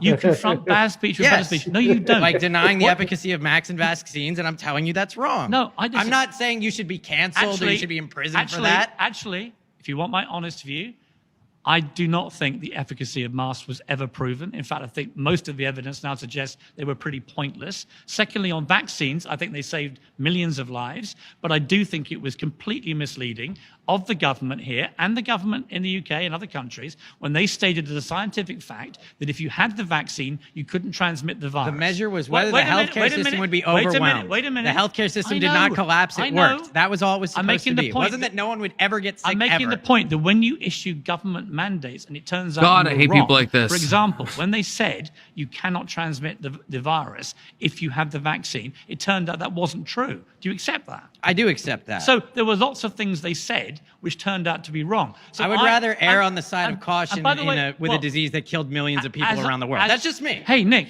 as I did, and in fact, I was very censorious to people who took the position I'm now taking Again, it's against not you. being censorious. But I We're thought- having this debate in No, a but- public forum. but one I'm of- not saying you're not allowed to speak No, no, about this. I'm not making that I'm just point. going to tell you you're wrong. I'm making the point that I was wrong at the time about those particular parts of it. We can agree that the vaccines broadly, I think, worked. But we can also agree the scientists got it wrong about masks. They got it wrong about the efficacy of transmission with vaccines. These are things we should be able to come together on. Hey, this is That's to great. me. Really good to see you. Hey, before we go any further, we want to take a moment to say thanks so much to Straight Arrow News for I'm Jeremy. Skip, skip, skip. Okay, so I bet you didn't know that you were coming to a therapy session. I am a therapist. and Great. So, yes, finally. Finally getting Oh, it. God. Finally. But A I would- missing link in my life. I gotta go Yes. pee. I'll be back. So I would argue that pronouns I have to go pee too. Wait, who's a big soda? Star Wars slurs I the got you. ensign. Okay. Okay, let's see. Anson, what about Wookiees? Well, what about like? Now, like Are you what- would you define them as like a South American type or sub-Saharan African type? Well, I don't know. I mean, they're they live in the trees. They're one with the force. Naturally. Yeah. They're powerful, strong warriors. They say a bunch of stuff you don't understand. I kind of like when I think about those attributes in one of the human races that exist. I guess I'd be probably going to side with I don't know. And they're vegetarians too, right? I believe so, yes. Yeah, I don't know. I was thinking like a South American tribe. Yeah, that sounds pretty close to right. Maybe like in the Amazon, they're like one of the remaining few natural Amazonian native tribes. Yeah. Yeah, that sounds about right. Okay. Yeah. Because I think they're really good mechanics too, which those a wrench in it. Yeah. They are good mechanics, aren't they? I mean, maybe if we brought South Americans into America, maybe they would be good mechanics. Or maybe they're more like the migrant worker, because they're in a lot of mechanic shops, right? Yeah, Could you see a Wookiee up on a roof reshingling? I could. I could see it. I could see them doing anything construction. Fuck is going on? You guys talking about Wookiees? Cars? Yeah, they're the laborers. Yeah. Yeah. If they were drunk, it would make more sense. They don't really fit that well. There's not really a good human analog. That's a good point. And let's not try to find one. Okay. Let's not try. But there's Zappos. They're drunken and hairy. Maybe like a Guido. I mean, to be fair, they could be like the people of West Virginia. Yeah. Like, where is a decent amount of inbreeding going on. You know, they're good at building random shit people don't need. Yeah, Egg's got a good point. It's got to be hot on a roof for them Wookiees, right? I feel like they're you're not like on a roof. It's fucking hot up there, right? The sun's reflecting off the fucking shingles and shit. That's a really. It would have to be like a shaved Wookiee, I think, to really like get the job done. You know. I don't know if that's acceptable. Shaved Wookiees. I don't don't look them up. Don't. That's an intense image. People being Yeah. wanting to be referred to the pronouns that they want actually aid them in their self-esteem improving and their validation and affirmation in life. And their lives obviously are lacking a lot of other things. It's like nobody cares about pronouns. What would their life be lacking? What pronouns are yours? I'm he, him. Okay, so you're a bloke. Yes. Okay, well, why do you need to call yourself he, him? I know what you are. You're a man. Right, but I think that you're talking about people that Do want you to feel become. do you feel affirmed by the fact you call me he, him? I'm talking about other pronouns, so like they, them, z. Well, they, right? them. All right, they, them. Yes. There's one. We're in the person pronouns weeds saying, now. Call me they, them. But okay, well, they, them is a plural. Right, How but- can you be more than one So person? guess what? What about someone I mean, call me stupid, but someone that's non-binary who can engender. What does two non-binary pronouns, mean? I'm explaining it right now. Who can engender both masculine and feminine traits, and that is their third gender. If that's what they want to be called, why is it so hard for you and other people to call them what they want to be I called? just think it's all bullshit. But I'm asking you, I do. why can't you just call them what they want to be called No, if that's what they want to be Because called? I don't want to. So how are you being empathic if you don't want to call them what they want to be I called? don't care. But so I think empathy. again- Empathy is a muscle that you could develop in therapy. So if you went to therapy, you'd have developed that I muscle. can't think of anything I'd rather less develop. Is the empathy muscle? Well, When one human being says to me, "Call me they them," I think he laugh. wants to put his It's empathy absurd. muscle It's in, one of them. in his rear. and that shows that you're not empathic. I asked a non-binary person who was a guest on my show recently, "What does non-binary mean?" She couldn't explain it. Okay, so It was actually torturous. so that's her. But the thing is, why don't you get someone on your show who can explain How many it? pronouns are there? Multiple. How many? I don't know. I'm not an expert in The that. last count is there are 74 official ones. Do you know? No, okay, you're gonna say cat and dog. No, I'm no. a cat. I'm a dog. No, there's no. he, I'll come him, to those. she, No, ze, no, no, they, no, them. no, no, no, no. Okay, Pierce is a little retarded here in the sense that there's no official pronoun count, right? Like there's not. He's acting like there's like some. It's infinity. It's always been infinity. But he's like, from the last count, there's officially 74. Like, that's not true, right? Like that's. Well, he's making a point though, right? Like if there's no limit to the things that we can use to call ourselves something in terms of a pronoun, then the function of the pronoun ceases to have any utility. Well, yeah, I agree with that. I mean, in one of my early videos I made about trans stuff, I brought up that dragoness is a pronoun on like pronouns.wiki or something. You know, it's like, and so yeah, but like I don't know who uses that, but you know, refer to me as Dragoness from here on out. Because yeah, it's obviously absurd, but yeah, I don't know. It's just like, Well, no, like functionally, it's non-workable, right? Like you can't, like a culture that doesn't have any like clear definition of who they are as individuals, so they can just make it up. I mean, it's basically just degraded down to the I level, the ego level, and like you can just become anything you want to be in your own imagination. And you know, we've done that to our own culture, right? Telling people they can be whatever they want to be from a young age. I mean, my generation, you know, I'm an older millennial, you know, I'm on the oldest end of millennial. And I mean, growing up, I heard you can be whatever you want to be, you know, growing up all the time. And it's bullshit, right? And it's basically just like the next level of that lie played out.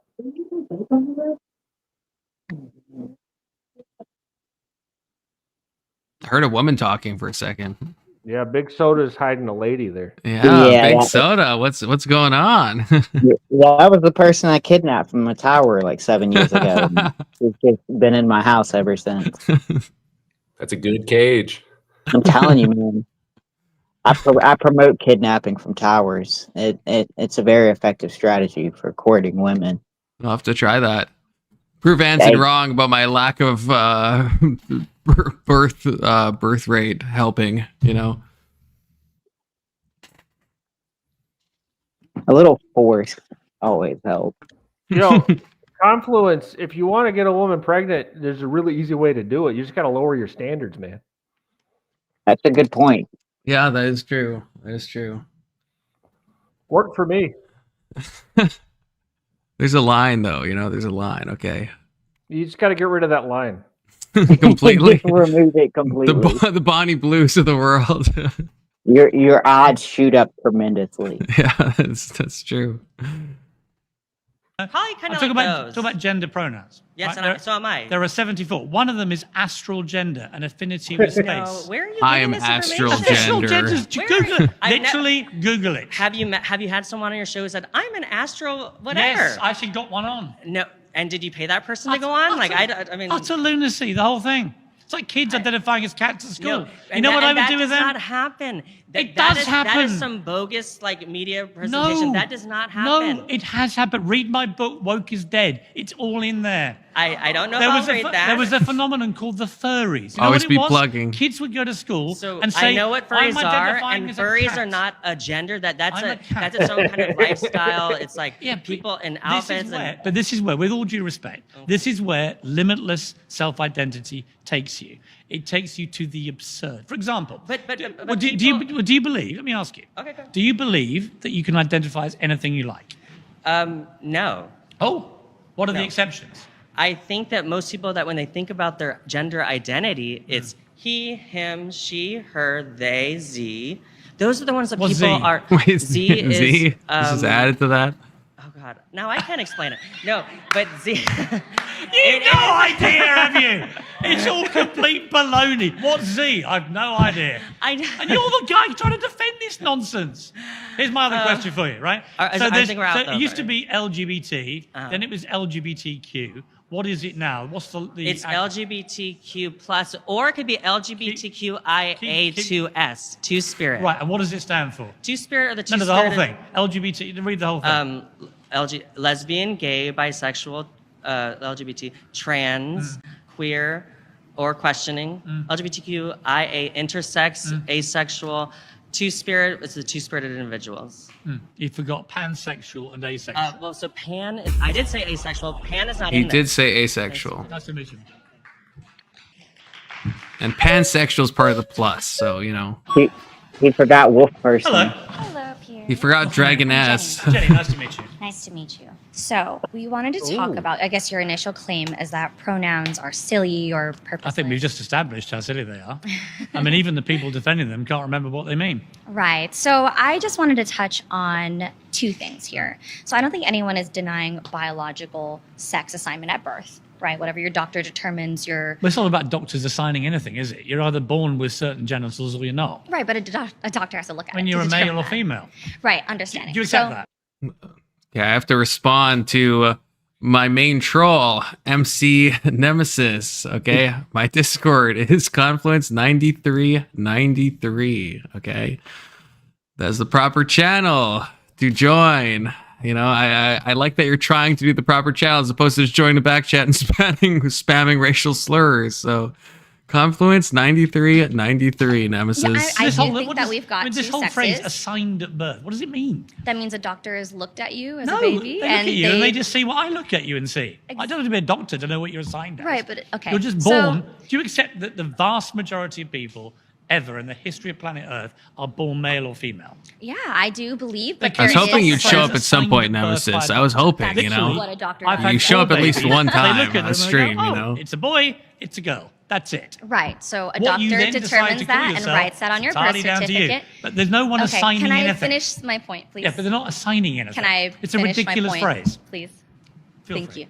So, whatever your biological sex is determined by a doctor upon your birth, I don't think anyone's denying that. Right. However, gender is a construct that is how we express ourselves. How many genders are there? For me, I think that it's a scale, and however you want to express yourself is up to you. Can I But express myself as anything I want? Well, if you let me finish my point. Sure. Okay, so for example, we talk about masculinity, we talk about femininity, and some days I feel like I want to feel more feminine, so I wear a dress or I do things that are socially constructed and designated as feminine. Or maybe other people have like this idea of masculinity, so they present themselves in that way. So gender is different from biological sex in that it's how you express yourself. To me, somebody's gender expression and how they want to be addressed is no different than using somebody's name. Right. Because I write, so when we use pronouns, it's with purpose, right? What are your pronouns? She, her. So you're a woman. Yes. So why do you need to call yourself she, her? Well, that's just how you address women. Yeah, I feel like Pierce has done this a couple times, and I'm confused on it. Am I crazy? He asks people their pronouns, and then they say their pronouns, and he's like, "Well, why are you using those pronouns? Like, why do you have to specify?" But he fucking asked. Because the concept of even having to just ask and say pronouns is ridiculous. So No, he's it is. mocking- It is. I he's know. mocking that. But Even if some like lefty asked me or some righty asked me what's your pronouns, I'd be like, he, him. Like yeah, exactly right. You're indoctrinated. I'm not And a so dog. Those are my how. That's like Oh I'm a my guy. God. I'm a Right. guy. So like Well- that is what guy pronouns are. So I would say he, him. Yeah, if someone asked me what my pronouns were, I'd say, yeah, if you got to ask me that, I'm not talking to you. That's a fair point. Is it? Yeah. It is. Yeah, because like it's like, why do you like? You obviously know what my pronouns are, so why would you need to address to me what I need to be called?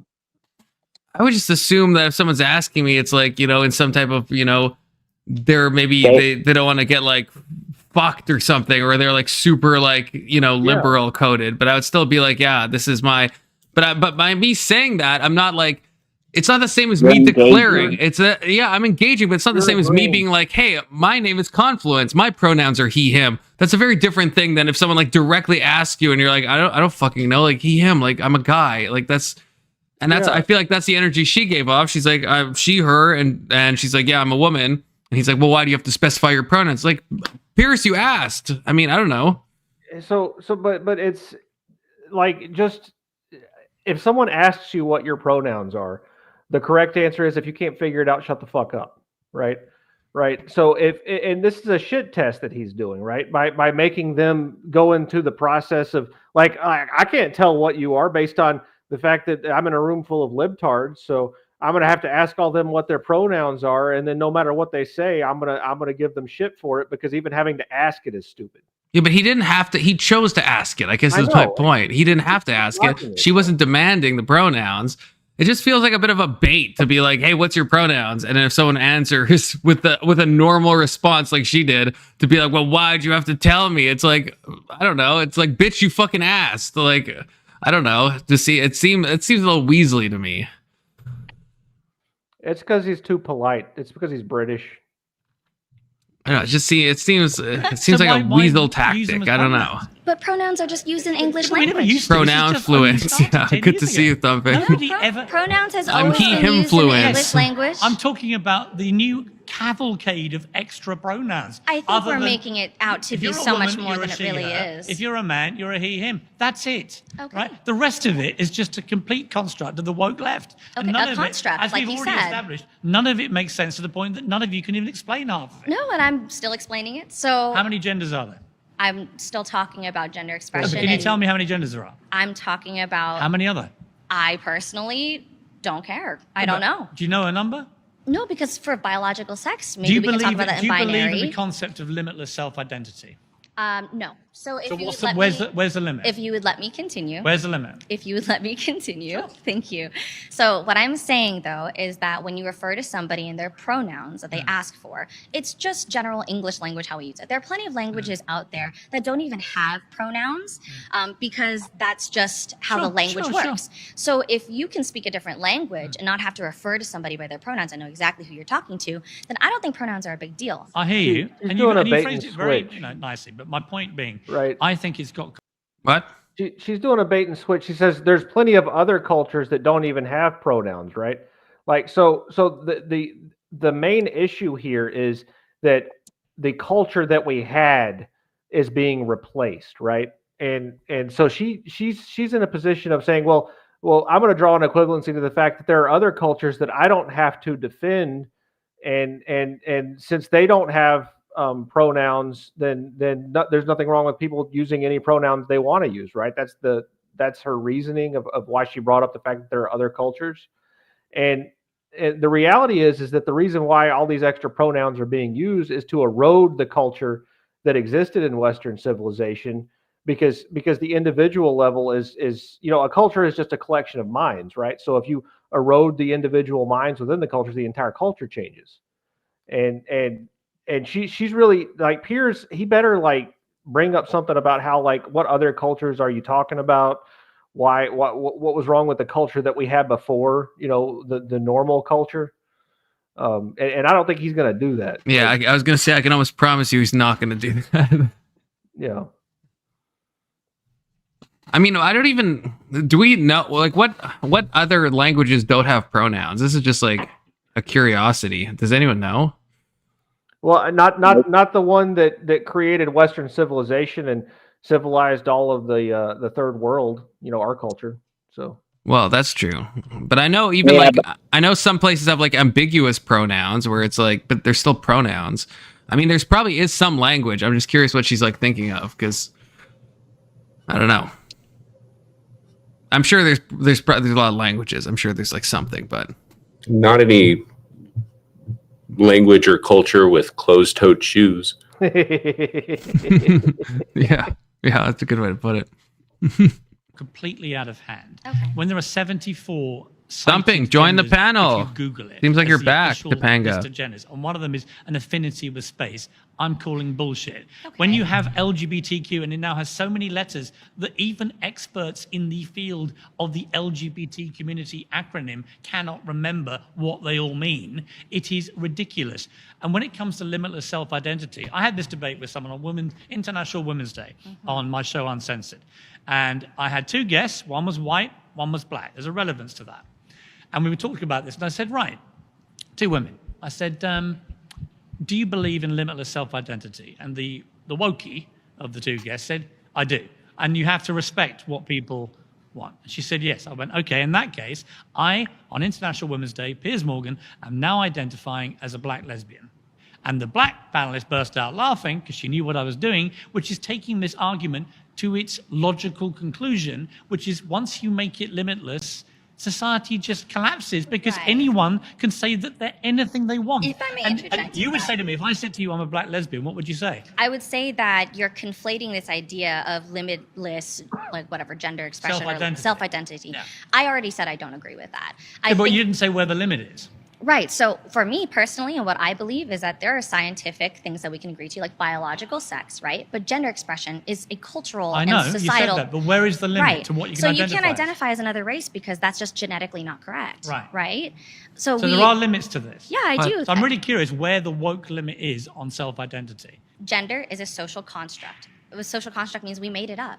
Right? Yes. Exactly. So it's completely so invented. Therefore, you can have whatever identity that you want because you've decided to create that. Yes, for but you. my point, But the is point of my, that not- but why is that a problem? No, here's the problem. It's got so out of control.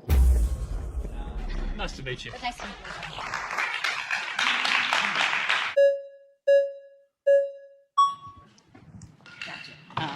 How are you? Ryan. Nice to meet you, right? Piers. So Actually, I have my preferred pronouns. Okay, what are they? Hot, hotter, hottest. I can call you that. I can honor that. Yeah. But throughout the conversation, Sure. I expect Okay. you to call me All right. Hottie, is that okay? that. I prefer hottest. Hottest? Yeah. Okay, I what take I'm that feeling personal today. because I thought I was. So look, I think you do this really great job of taking the far edge use case and writing a book about it. I think what you're trying to do is take this thing that is explicitly a one-dimensional, two-dimensional range and adding things like this random, star thing and then elephants and all that stuff. Nobody who is serious. It's not random. Oh, fine. These Fine. things I tell you what, exist. you're right. If you can Google it, it must be the mainstream. No, if you read my book, you'll see these are specific examples. No, I got it. No, I understand. You are really good at taking anecdotes and making them data. If that was how science worked, it would be- I don't know how anecdotal is. I have personally known people that use like these like very neo pronouns, like the extreme ones, not just like even Zer. I've personally met people that those are their pronouns. So it's like, it's not, this guy's acting like it's like an insane use case, and it's probably the minority. But if I myself have interacted with people that use these insane kind of, Like Where in God's green earth have you interacted with these people face to face? Face to face, no. Face to face, no. That's a good point. At a brothel. But I've talked to people like in voice chat. They're like, this is my pronoun, and they'll say something that's similar to like the dragoness thing, and it's like, and they're sincere about it. I've known these people for like a long period of time. It's not a meme. It's not a bit. It's like that is their preferred pronoun. So it's like, I've met some of them in real life, Doomerang. So it's like, yeah, it's. I don't think I expect it from you. That's fine. It is the minority, but it's like it's not a fake like conservative kind of example. It's like these people do exist, you know. they are very much real. I don't believe you. Well, for example, there was a school in the north of England called the Altrincham School for Girls, where everybody there is a girl. That's why they call it Altrincham School for Girls. And then because of the trans activist campaign, eventually they banned teachers and pupils from referring to each other as girls, even though everybody there was a girl. I think the vast majority of people who care about this at all would say that's an edge case, and most of us think that's weird. Great.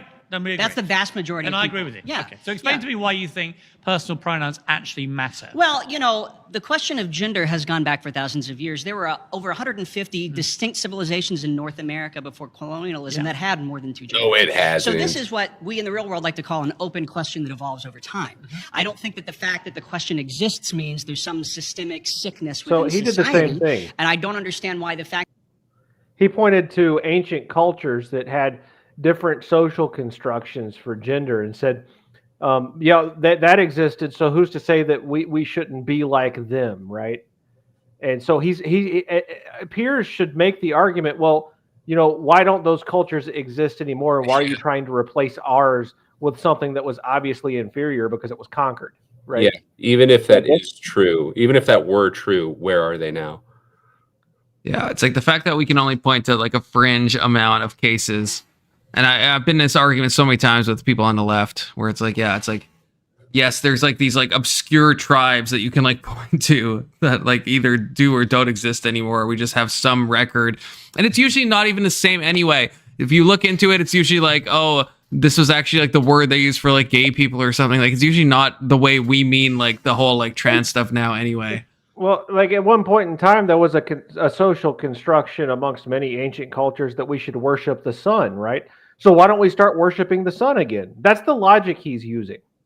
Yeah. Yeah, some of these cultures that ate their babies and fucking scalped people. And I mean, to be fair, where would we be without the sun? I know, right? I worship it. I think it's fucking useful, dude. The sun is pretty useful. Yeah, I agree. Hail, sun. Bring back the Helios worship, you know? That's something that maybe you're not that familiar with, or is an open question, makes you uncomfortable. My argument is only that it's pointless. Well, I mean, what are your I'm sure what are your pronouns? He, him. Right. So everyone I've asked has basically said she, her, he, him. Yeah. Well, in my day, it was just male and female, man and woman. Got it. Those here's aren't the thing, pronouns. But it's not for us to get. It's not ours to get. That's the point. No, but my point is, I shouldn't be compelled to that use sounds like the absurd norm. You know, well, pronouns. fine. Listen. Yeah, that'd be whatever you call fine. absurd, But fine. back Whatever you in my choose day, not to, you say it's fine. it's male. That's not male is not a pronoun. Female's not a pronoun.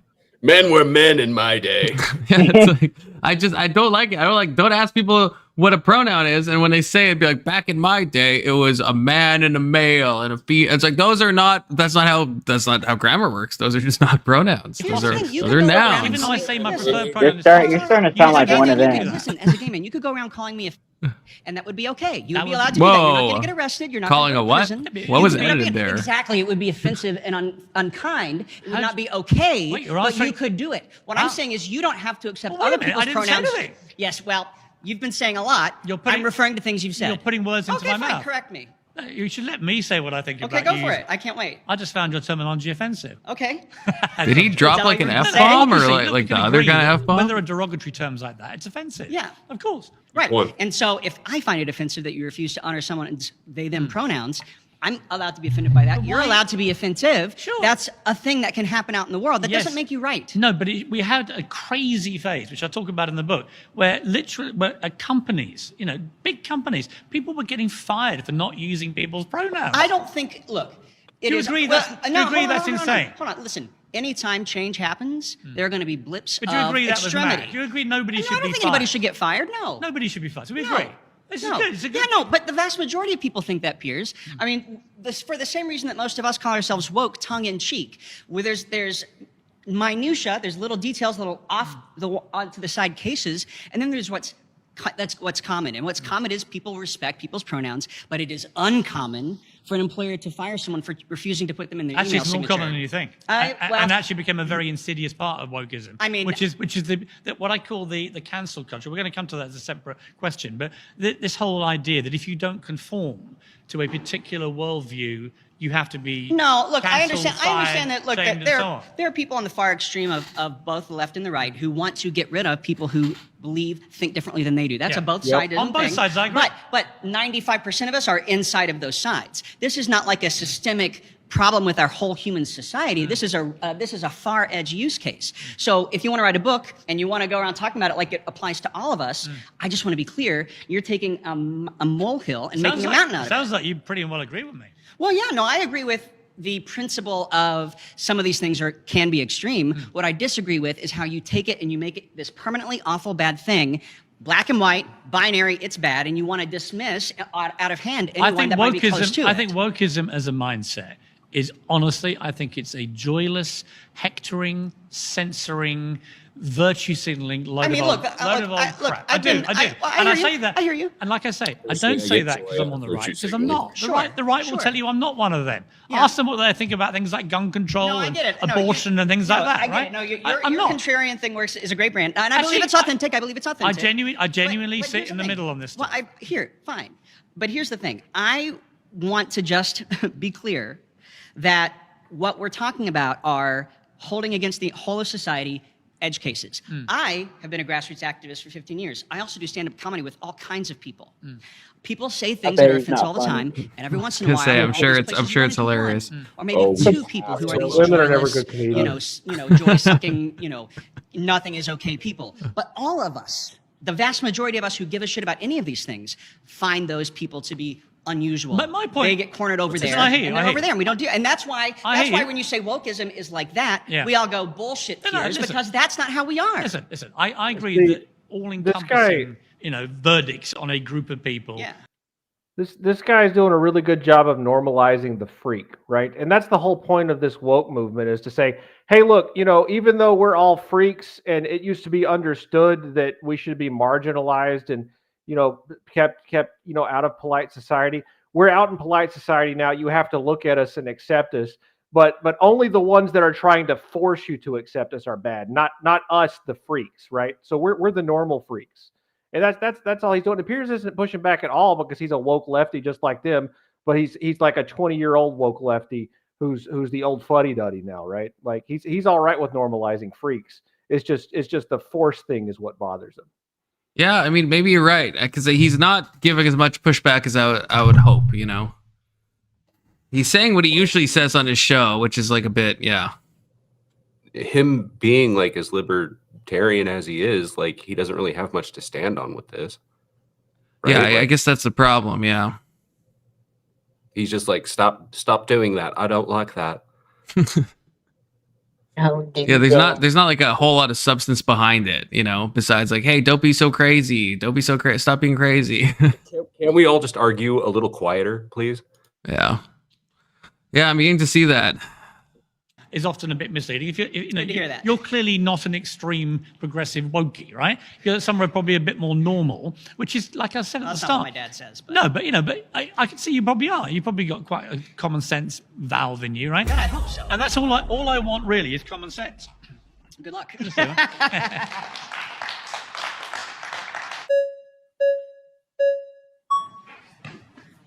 Hello, Hi, Sophie. Nice to meet you. Sophie. Nice to meet you.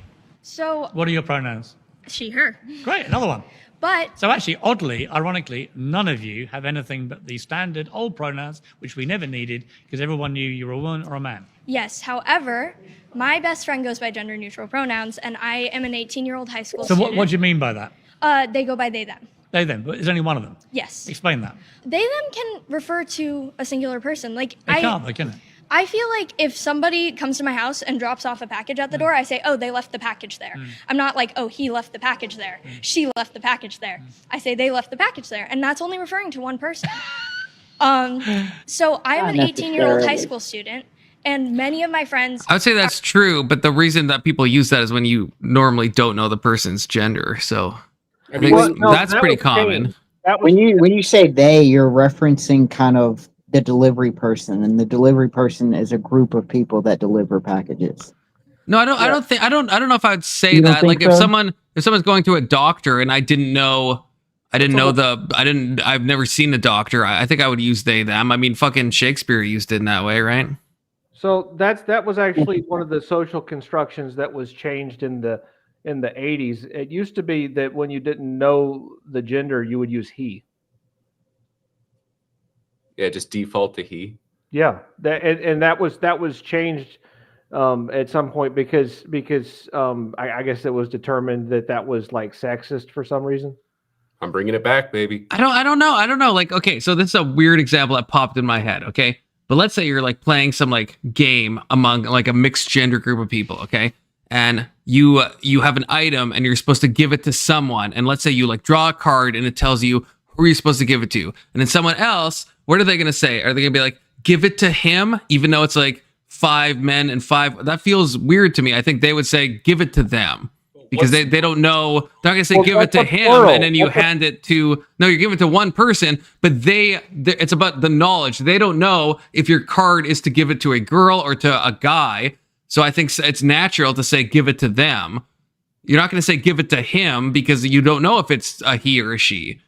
But I feel like that's still less like... It's not a personal pronoun. That's a plural pronoun, though. Like you're saying one of them, one of the group. Right, but you're using it in a singular context, right?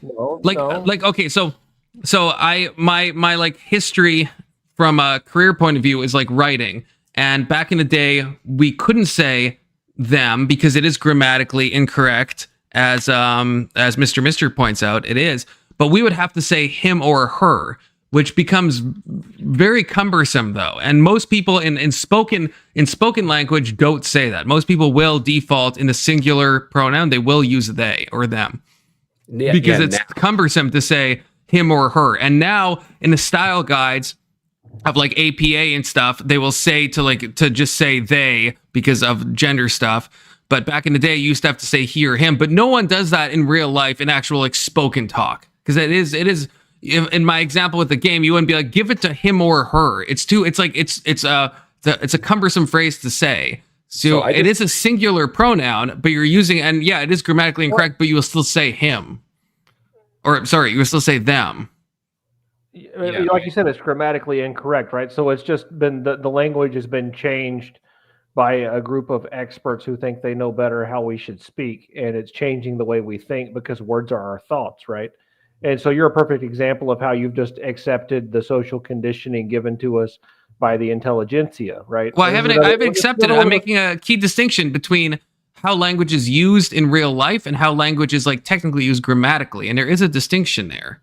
Yeah, like that. That's just true. Like I mean, I'm sure, Anson. I'm sure I will catch you at some point using them to refer to a singular person. Like everyone does this at some point. Like it is very, because the other alternative is to say him or her. You can't, or like, you can say somebody. No, Mr. Mister says somebody. No, it's not. It doesn't have the same grammatical connotations. Somebody is not a pronoun. Somebody is a noun. So it's like it doesn't. The context you will use that is not the same.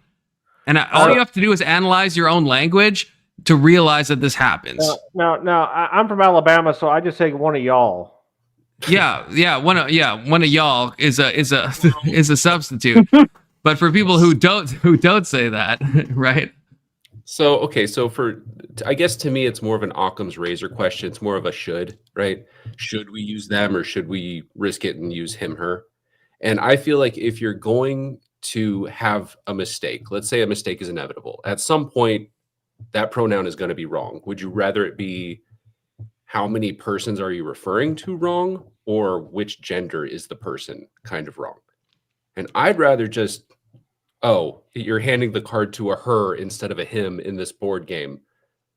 okay, you know, like that's so much more important, I feel, than to say hand it to them, you know, because then, like, do you see what I'm saying? Wait, I can't tell if you're agreeing with me. So in this like pretend you're actually in this board game situation. Would you actually say hand it to him, even though let's say it's 9 women you're playing with and like one other guy? Would you actually say hand it to him, knowing that you're like most likely wrong, or would you just say hand it to them, even though you know you're handing it to one person, but you don't know the gender you're going to hand it to? Like, to me, the natural thing, not talking about like what you should do, but just the natural thing everyone, I think, would say is hand it to them. Well, right. Am I crazy? Now. No, even yeah. back in the day, even 50 years ago. Again, like the singular pronoun has existed since at least Shakespeare, right? A singular them. For these types of ambiguous contexts, because it just, not from a grammatical level, but purely because it's cumbersome to say hand it to the correct thing. Technically, it would be to say hand it to him or her, but that takes a long time to say. It's not a functional phrase, you know. Yeah, but that's different than making the leap to identifying someone's actual gender from a perspective of whether or not they're a man or a woman, which is what these commies are trying to do, right? Right, but the example was like the delivery guy, I guess. And so someone, Mr. keeps saying someone, but someone's not the same. If a delivery guy drops off the package, you wouldn't say someone dropped off a package. If you're talking about like FedEx, you know, you'd be saying like, oh, they dropped off the package. That's a normal thing that we've all said for a long time. This isn't some like recent thing. This is something that people have said for a long time. With certain industries, you might assume he or her, right? I agree with that. But in contexts where the gender of the person is ambiguous, it is normal to at least say it.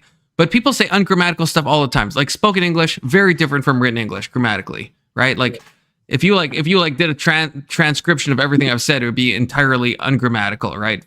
Throughout this like whole stream. But that is a distinction between spoken English and written English. And totally different than what the commies are talking about in the video.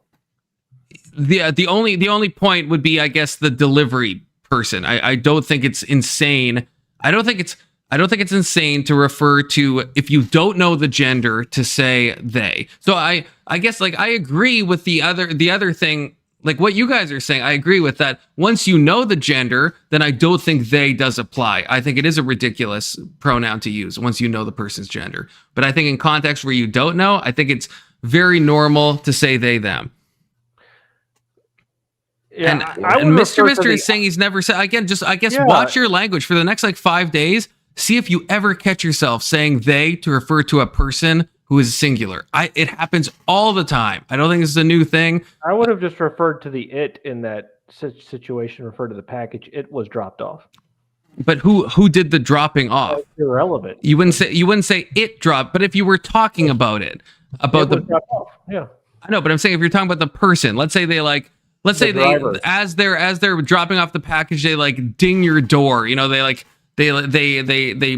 hit the door and they leave a mark. So you would say it left a mark. You would say, I'd say the fucktard fucked that up. Right, but that's not a pronoun. I'm saying in the event that you were going to use a pronoun. Yeah, it is. Fucktard's a pronoun. You wouldn't say someone, Mr. Someone would refer to like, it could be anyone. That's the problem. The reason a pronoun is more specific. Someone is a more general term, but in this context, if you want to use, you're talking about the delivery driver, so you're not going to say someone, because that could imply some random guy down the street. You'd be like, that delivery driver fucked up. They dinged my door. You wouldn't say that delivery driver fucked up. Someone dinged my door. You're introducing ambiguity now, because it's like the delivery driver fucked up, and maybe some guy down the street came and dinged your door. No, you're a pronoun is supposed to be tied to the fucking thing you're talking about, right? Like there is utility in pronouns. Yeah, there's also utility in curse words confluence. You got to use more curse words. It'll help you alleviate. It would help that, because you could say the delivery driver, fucked up, fucktard dinged my door. So I agree with you. Like you could. That is a solution. I agree. And my point is that Mr. I agree with you. It doesn't apply gender. I feel like I can't explain myself well, but yes, I'm saying if you don't know the gender, I think it's normal in spoken English to say they, and for a singular person. But once you know it, then it becomes incredibly abnormal. So if you see that it's a girl that like dropped off your package, right? Then yeah, you would never say they because you know their pronoun now. I don't think I changed the context. Am I crazy? Maybe I'm crazy. I don't think I'm changing the context. Saying if you don't know the gender of the person, it's normal to say they, even if you know it's an individual. In spoken English, it's incredibly normal. Happens all the time. It's happened for like 400 plus years. Never happened to me, Confluent. I don't believe you. I'll watch your language and see if it happens. Because I think everyone does this all the time in spoken English. It happens constantly. Only reference they if it's robots. Yeah, I mean, that could be the standard that we set, but I'm saying, again, I mean, this is just a challenge for all of you, okay? All y'all, just watch what you say, because I think it happens constantly. I think people just don't notice it, But I think when we watch what you say. We're all watching what you say. Yeah, everyone watch what I say, because this is something I've just noticed this. I've just noticed this.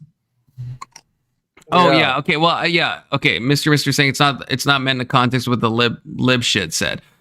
Yeah. I think the lib shit. I think she's playing a stupid game where she's saying, "Hey, this happens if you don't know," but she's trying to extrapolate way more than I would be. So I'm saying she's technically right, I think, about what she's saying, but I think the intention of what she's saying is to apply it to singular they when you know the gender, and I think that's where she's making the mistake. Okay.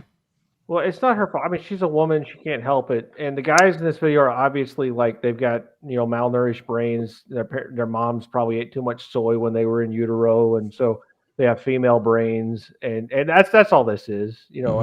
But back 50, 60 years ago, Piers would say, "Hey, all you girly men and women just need to shut up and listen to what the men got to say," right?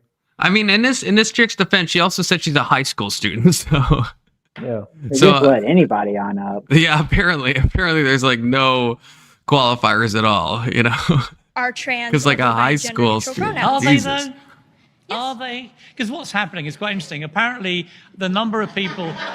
No. The number of people. Well, I'm talking about a group of people. All the reports are suggesting in the last year there's been a dramatic collapse in the number of young people at colleges and universities identifying as trans, which would confirm to me that the thing was a fad, which got completely out of hand. And the people I actually felt sorry for were the people who are genuinely trans.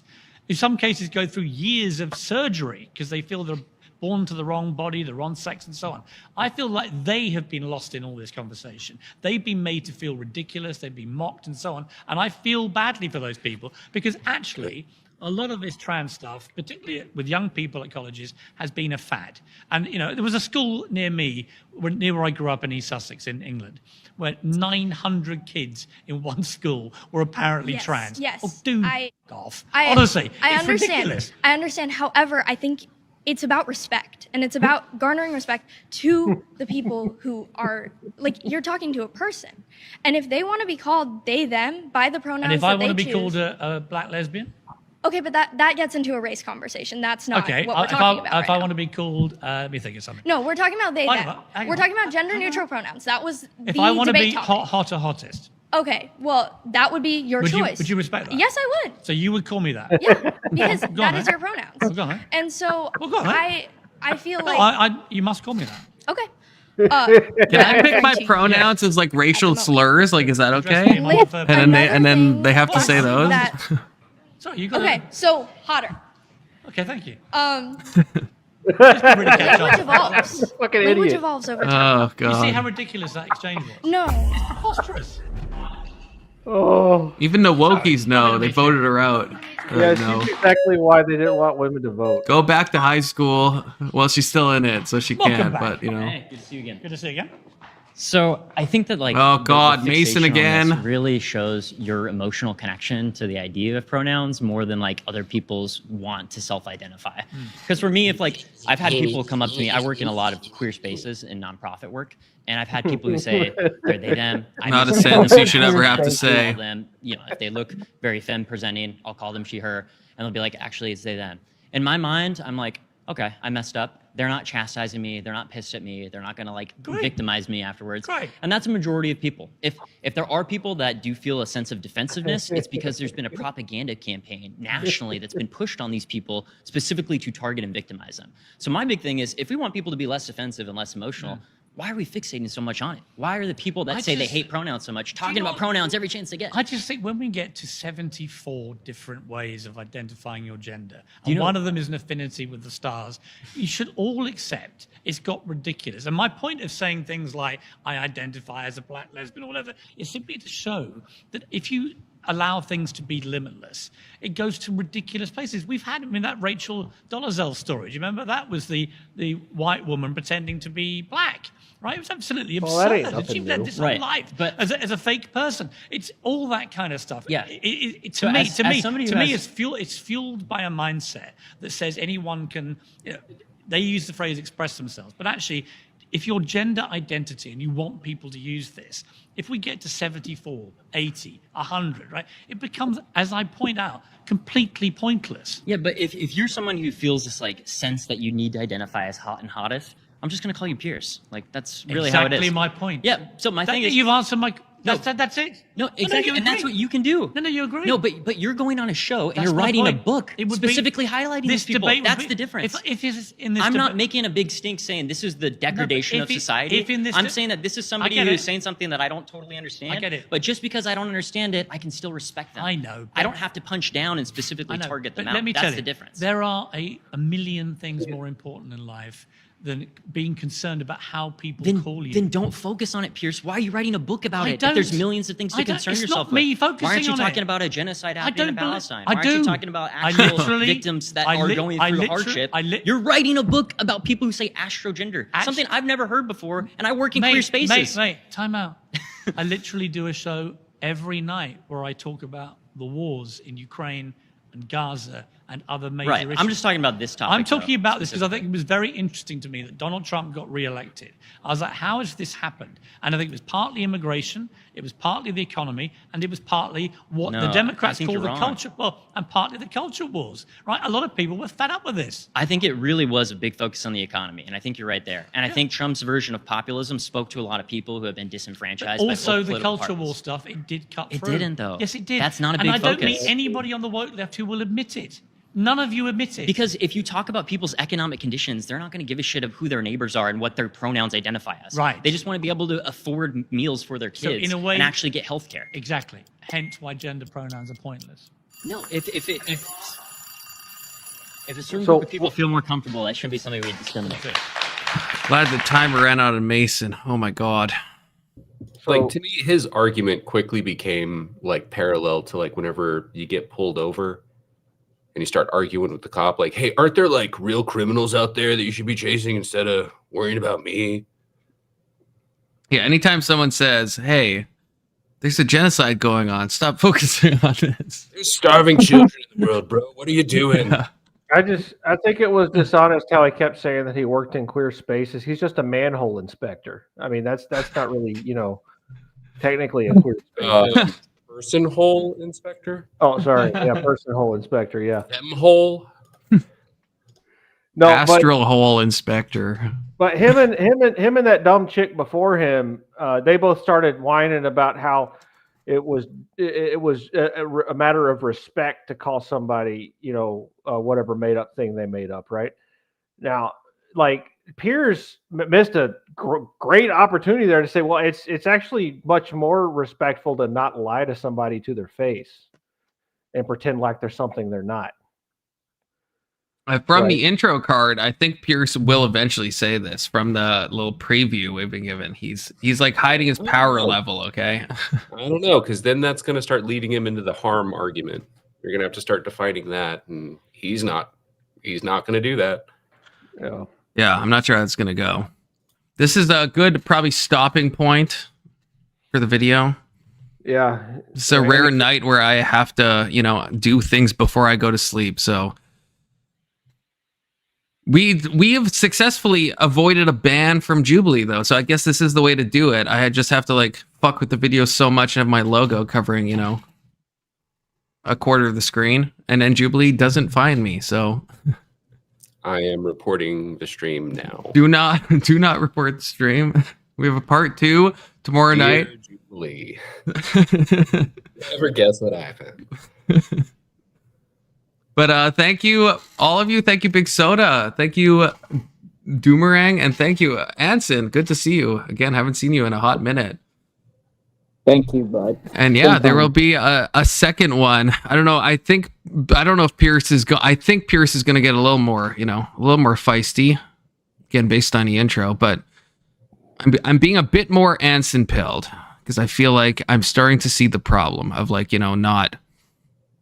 not being able to call it out in any foundational sense. And so maybe Anson is right, where it's Pierce is just 20 years behind, and he's just everyone be normal, and maybe there is some problems with that.